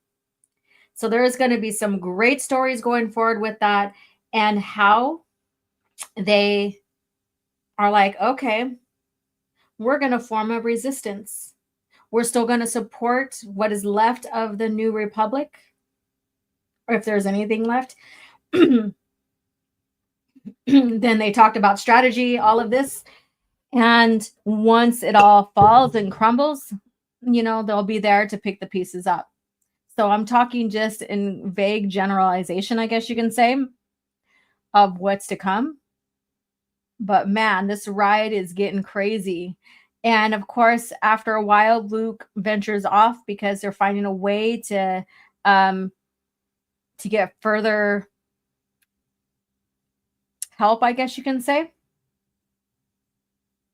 And researching about the Vong and where they came from, locating its mother planet. There's the story, the adventures, everything has not ended. We just began, basically. We just began. Like, we haven't began from Vector Prime, right? But no. This is no holds bar kind of storytelling. This is very dark. It's still going to continue to be dark. And it's still going to keep you on your edge of your seat. Yes, it does. There's some books coming up that are slower than others, and we're not reviewing them, but we will get through them with the events going on in those timelines or those time frames, and we'll discuss it in general. So next week, Anakin Solo character, all of that. And yes, I am an elitist.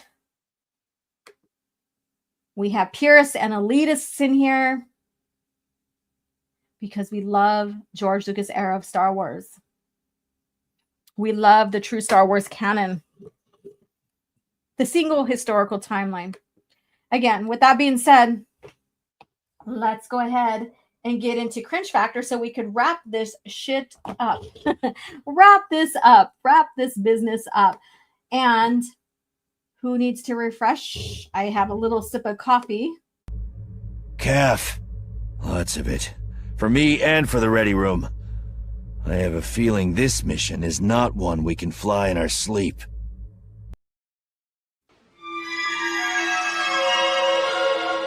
So uncivilized. So what is a cringe factor today?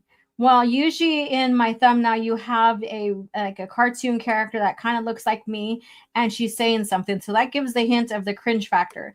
So speaking of Skywalker, let's get back to the daddy Skywalker, Anakin. Although daddy. And of course, as always, Screen Rant always graciously gives us a cringe factor article. So with that being said, why Anakin Skywalker can't be Star Wars' best Jedi, even if he's the fan favorite. And this is by Liz DeClan, and we have basically revealed or went back and read some of her articles before. So what does this mean to you? What do you think she's coming to here? What is she coming to here about Anakin and not being, you know, the best Jedi? What do you think she is alluding to here? Anakin Skywalker is a fan favorite Jedi for a reason. He was undoubtedly one of Star Wars' most powerful Jedis, but he can't be the best Jedi in Star Wars movies and TV shows. Several critical reasons. Anakin's importance to the larger story Star Wars timeline really can't be overstated. Anakin, so she says that he can't be the best Jedi. So she tears him down in that way, if that's what you're going to take it as. But then again, you know, his importance can't be overstated. Okay. All right. So what is she coming to here? What is this about? Anakin committed horrible atrocities even as a Jedi. The Tusken Raiders incident was a key example, but there were others. All right, so let's see. So she's saying that because he committed atrocities, he can't be the best Jedi. Very cringe, of course. Elitist, hell yeah. You guys need to get a membership so you can show your elitist status by sharing these emojis. Let's see here. Are they just pretending Luke doesn't exist so they ignore the EU? They have their own Luke, and they're not making anything better than what they have already since the sequel trilogy. Think about it. Anakin's like a potential potential wasted, from chosen one to traitor to the Jedi Order to Sith Lord to breathing problems. Let me guess, but Ahsoka can. Okay, so let's get into this. While the metrics by which someone could be considered Star Wars' best Jedi are varied and largely subjective, it is true that Anakin did many things through the prequel trilogy that suggest that even as a Jedi, he had a shocking darkness in him. The most obvious example was in Star Wars Episode 2, Attack of the Clones.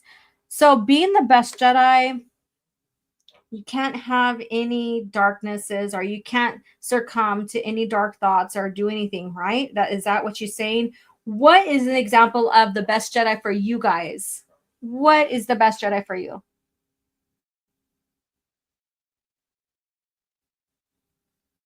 Let's see here. Let me go back. In the movie, when he finds his mother tied up and clearly suffering injuries from the torture only to have her die in his arms, Anakin goes on a rampage, cutting down not only the Tusken Raiders who were responsible for Shmi Skywalker's death, but also every single Tusken Raider in the camp.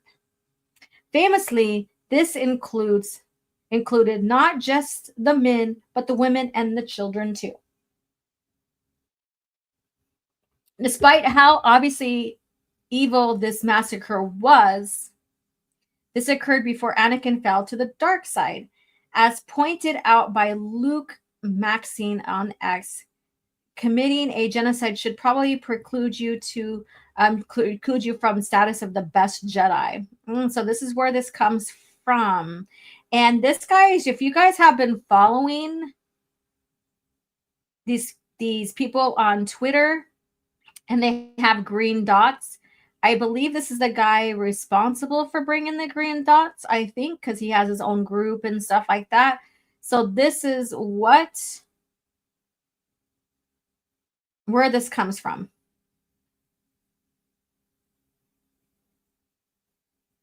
And he says, I feel that committing several genocides disqualifies you from being the greatest of all, or of an order of peacekeepers.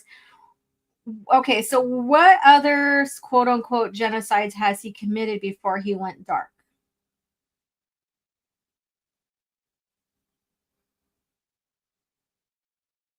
All right, let me see what you guys have to say. What makes no sense? Luke was trained differently from the Jedi Order and learned a lot all by himself. So why he would repeat old Jedi Order methods out of nowhere? This Jake Skywalker is pathetic. I agree. The green dots are something. Yes, they are. Let me see here. Oh, is this burnt toast? Jedi's favorite pastime is kidnapping and human trafficking for kids to be indoctrinated. They weren't kidnappers. That is false, fake news. They weren't kidnappers. What makes no sense? Oh, okay. Let me see here. Ola and Hale. Yes. All right. Let's go back to this.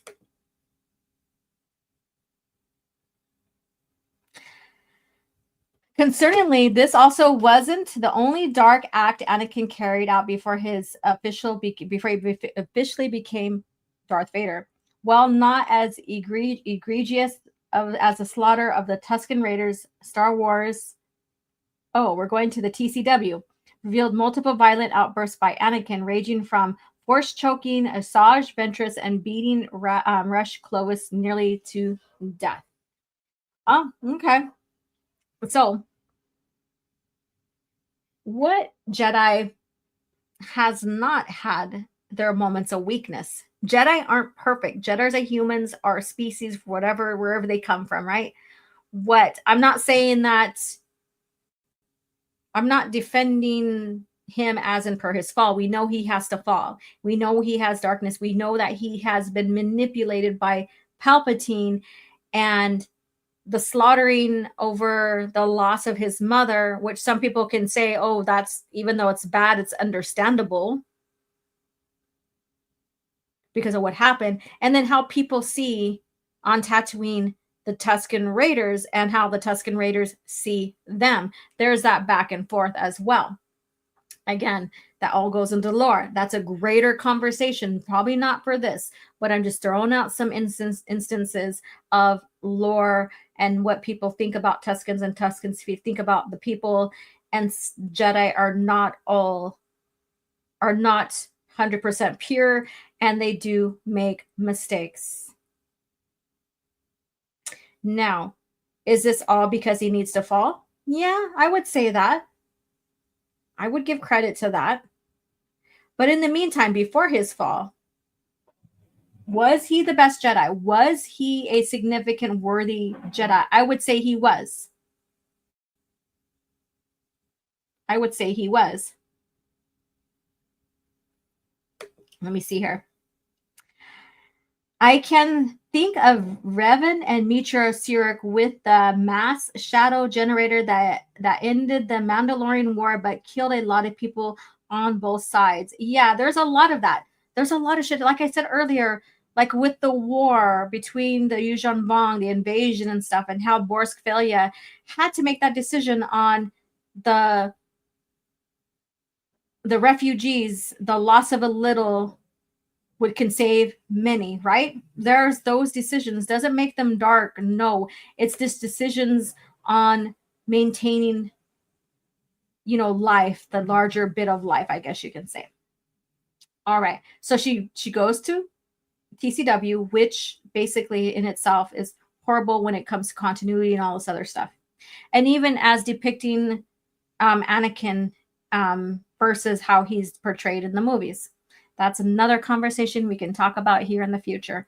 Therefore, despite Anakin being one of the greatest war heroes of all of the Clone Wars, he also committed horrible acts throughout the prequel trilogy that were not in keeping with being a good Jedi, let alone the best. In fact, That role in the war was another part of the problem.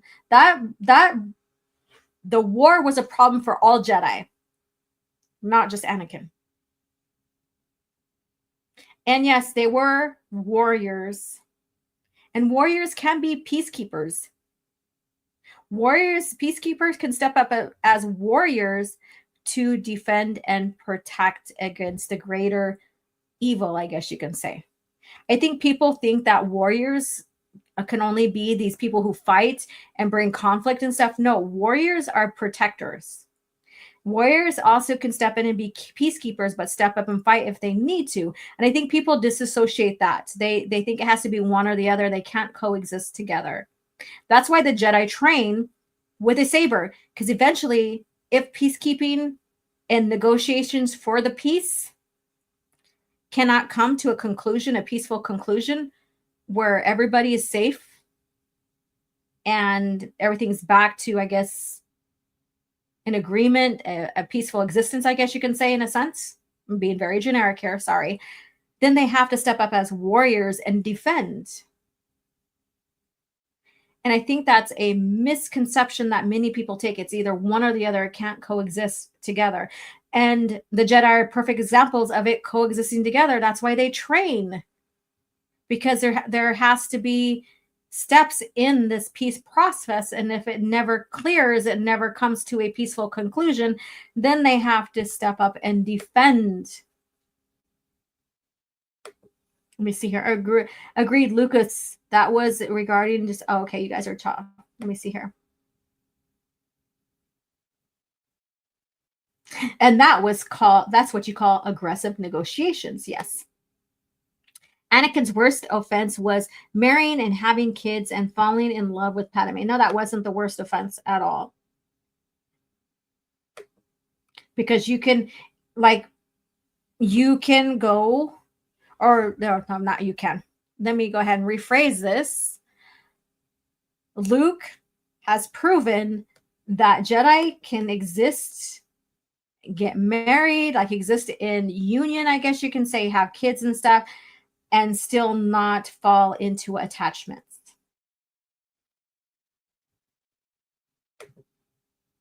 Yeah. All right. This isn't entirely his fault, but is the problem. Okay. So if they can coexist as warriors, as keepers, then then everybody should have fallen. All the Jedi should have fallen, right? All the Jedi should have fallen. Another significant issue with Anakin has been considered the best Jedi in Star Wars is the fact that when reality comes down to it, Anakin just didn't embody what a Jedi was truly meant to be, particularly after after the Clone Wars began an Attack of the Clones. Anakin became a soldier, not a piece. Every single fucking Jedi became, quote unquote, a soldier, a warrior. It wasn't just Anakin.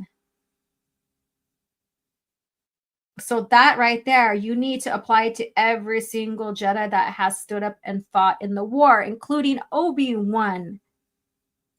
When in reality, when it really comes down to it, Anakin just didn't embody what a Jedi was truly meant to be. Okay, so Anakin wore his heart on his sleeve. That is well noted in the lore. He cared so deeply, so much. He worried about saving everybody but himself. We even see that in the beginning of Revenge of the Sith when he's like, I need to go, and I forget which clone it was, but I need to go save them, blah, blah, blah. And Obi-Wan's like, no, we need to adhere to the mission. He stops him.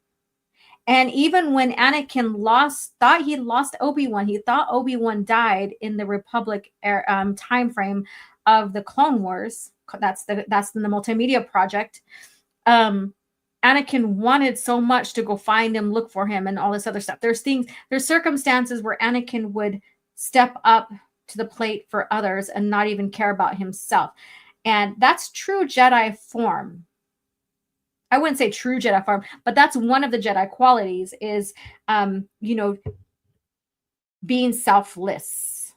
And that was a very big selfless part of him. And in a way, that's why he wanted to save his wife.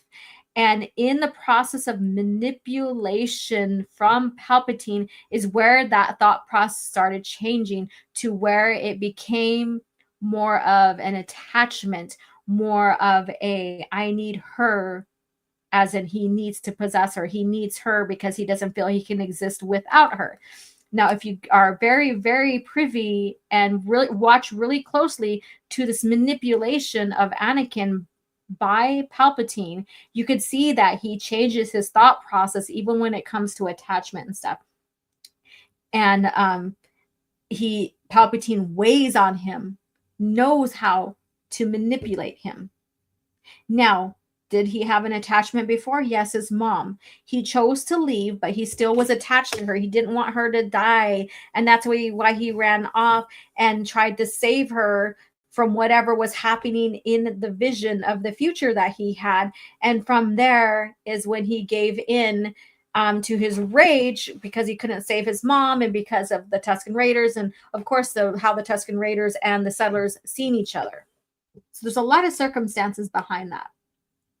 Easily manipulated, but one of the greatest Sith Lords of all time. Yep. He was too old to train, too old.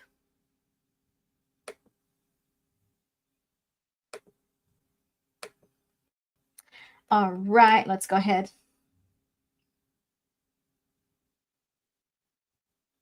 Okay. Well, admittedly, a shocking take for George Lucas to have. His rationale holds up and further supports the notion that Anakin can't be the best Jedi. He could be the best Jedi for the time he was a Jedi. Though it can coexist with him also being the best Sith of all time. They don't have to be mutually exclusive. Namely, Anakin was incredibly dangerous, and as was the fear of the Jedi Council from the very beginning. Eventually, that danger came about when he fell to the dark side. There are more other Jedis who were more exemplary than Anakin. So let's see who this is. I'm not going to read this. Let me see if she has a list. Oh, no, she doesn't have a list. All right, let's see here. I'll be the first to admit that Anakin Skywalker is my favorite Jedi, and I stand by the fact that he's one of the Star Wars best characters, if not the single best character in the entire franchise. However, being the best character is far from the same as being the best Jedi. Like I said, they can exist together. He could be the best Jedi at the time he was a Jedi, and Jedis aren't supposed to be perfect. I think that's too much on a Jedi. They're human. They're not superheroes. They're not perfect. They're, like George is like, Jedi aren't superheroes. If you read more into the archives and how he talks about the Jedi and stuff like that. But they aren't perfect either. When we look at Luke Skywalker inside the EU, his continued story, he has a lot of imperfect instances. Like even him going after Lumaya after his wife's death.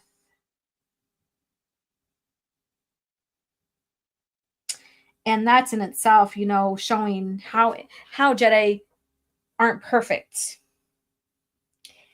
You make choices, you have to live with them, but how you live with them and how you overcome them choices, especially if they end up being negative, will determine who you are, your fortitude, and if you're going to be bad or good, Sith or Jedi, light or dark, right? And could have, if the story wasn't about Anakin's fall, I'm pretty sure there could be instances of him coming to his senses like Luke did after Lumaya and, and stuff like that. So the story needs him to fall. That's Anakin I'm talking about. However, like I said, he could still be one of the best Jedis in the time he was a Jedi. And this is what makes it tragic.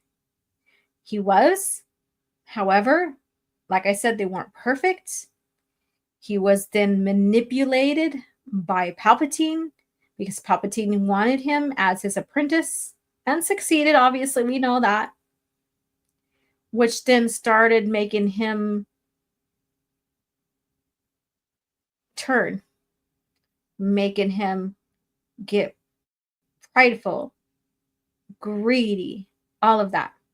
We see that.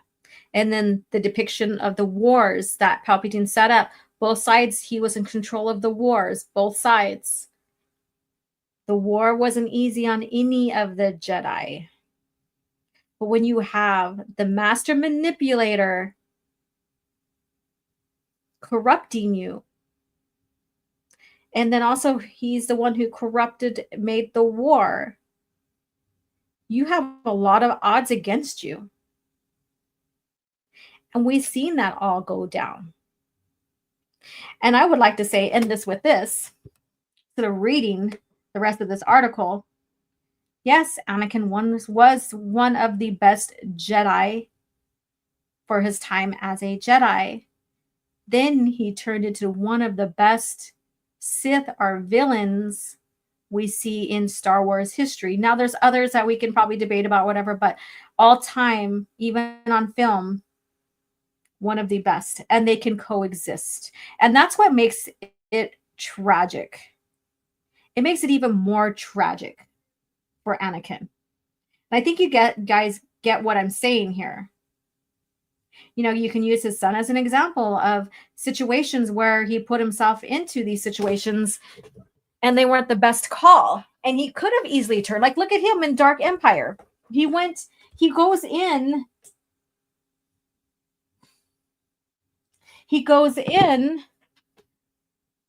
to infiltrate, to understand a little bit more about the dark side and try to defeat this clone of Palpatine from the inside. And it didn't turn out almost all too good. And now he's always tainted by the dark side.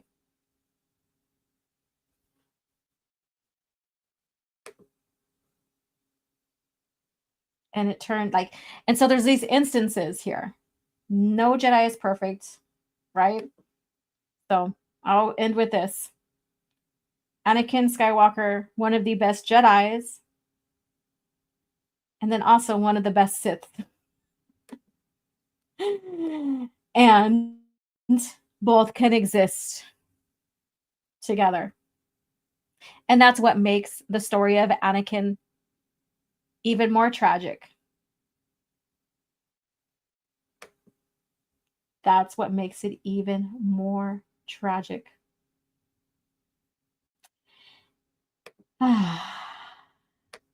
And with that being said, we are going to conclude here. Let me go ahead and close out this window here. Uh-oh. There we go. Anakin Skywalker. What a character. What a fall, but what a redemption. He is the chosen one. Now, in the chosen one philosophy, it doesn't say that they have to be a Jedi, but they are.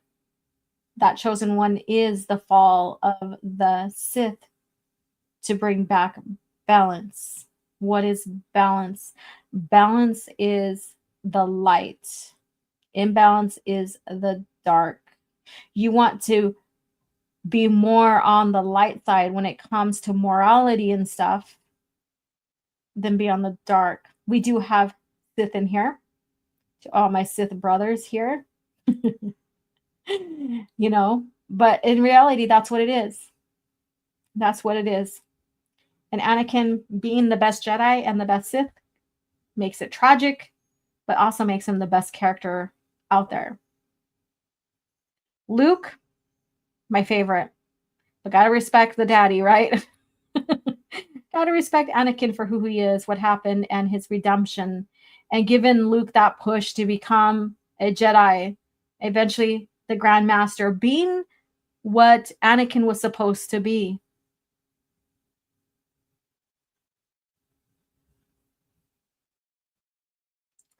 And thank you guys so much for hanging out with me. 2.5 hours. What a ride this was today. And for all those who are hate watching, what have you, Bitch, sit down. Be humble. Sit down. Be humble. Sit down. Bitch, sit down. I'm telling you, this finale, it's unbelievable how tepid contemporary art seemed compared to the passionate quality of this finale. So you have this like huge, like it's like romantic nature painting, apocalyptic landscape of the lava. Lucas cross-cuts the destruction of the Senate chamber, and you have the destruction of industry going on. And then, after all these horrors, it is so beautiful. I'm saying, my God, nothing in the last 30 years in any of the arts has been produced as emotionally compelling and significant as the finale of Revenge of the Sith. and one more time for the beautiful Miss Carrie Fisher and her roast towards George Lucas. George Lucas ruined my life. 57 years ago, I did his little Star Wars film. The fact that you made me into a little doll that my first husband could stick pins into, a shampoo bottle where people could twist my head off and pour liquid out of my neck, lather up with Leia and you'll feel like a princess yourself. And yes, the little Pez dispensers. And though amongst your many possessions you have owned my likeness, lo, all these years, so that every time I look in the mirror, I have to send you a check for a couple of bucks. You had the unmitigated gall to let that chick, the new girl who plays my mother, Queen Amadillo, or whatever her name is, she wears a new hairstyle and outfit practically every time she walks through a door. I mean, I bet she even got to wear a bra. Even though you told me I couldn't because there was no underwear in space. I hope I slept with you to get the job, because if not, who the hell was that guy?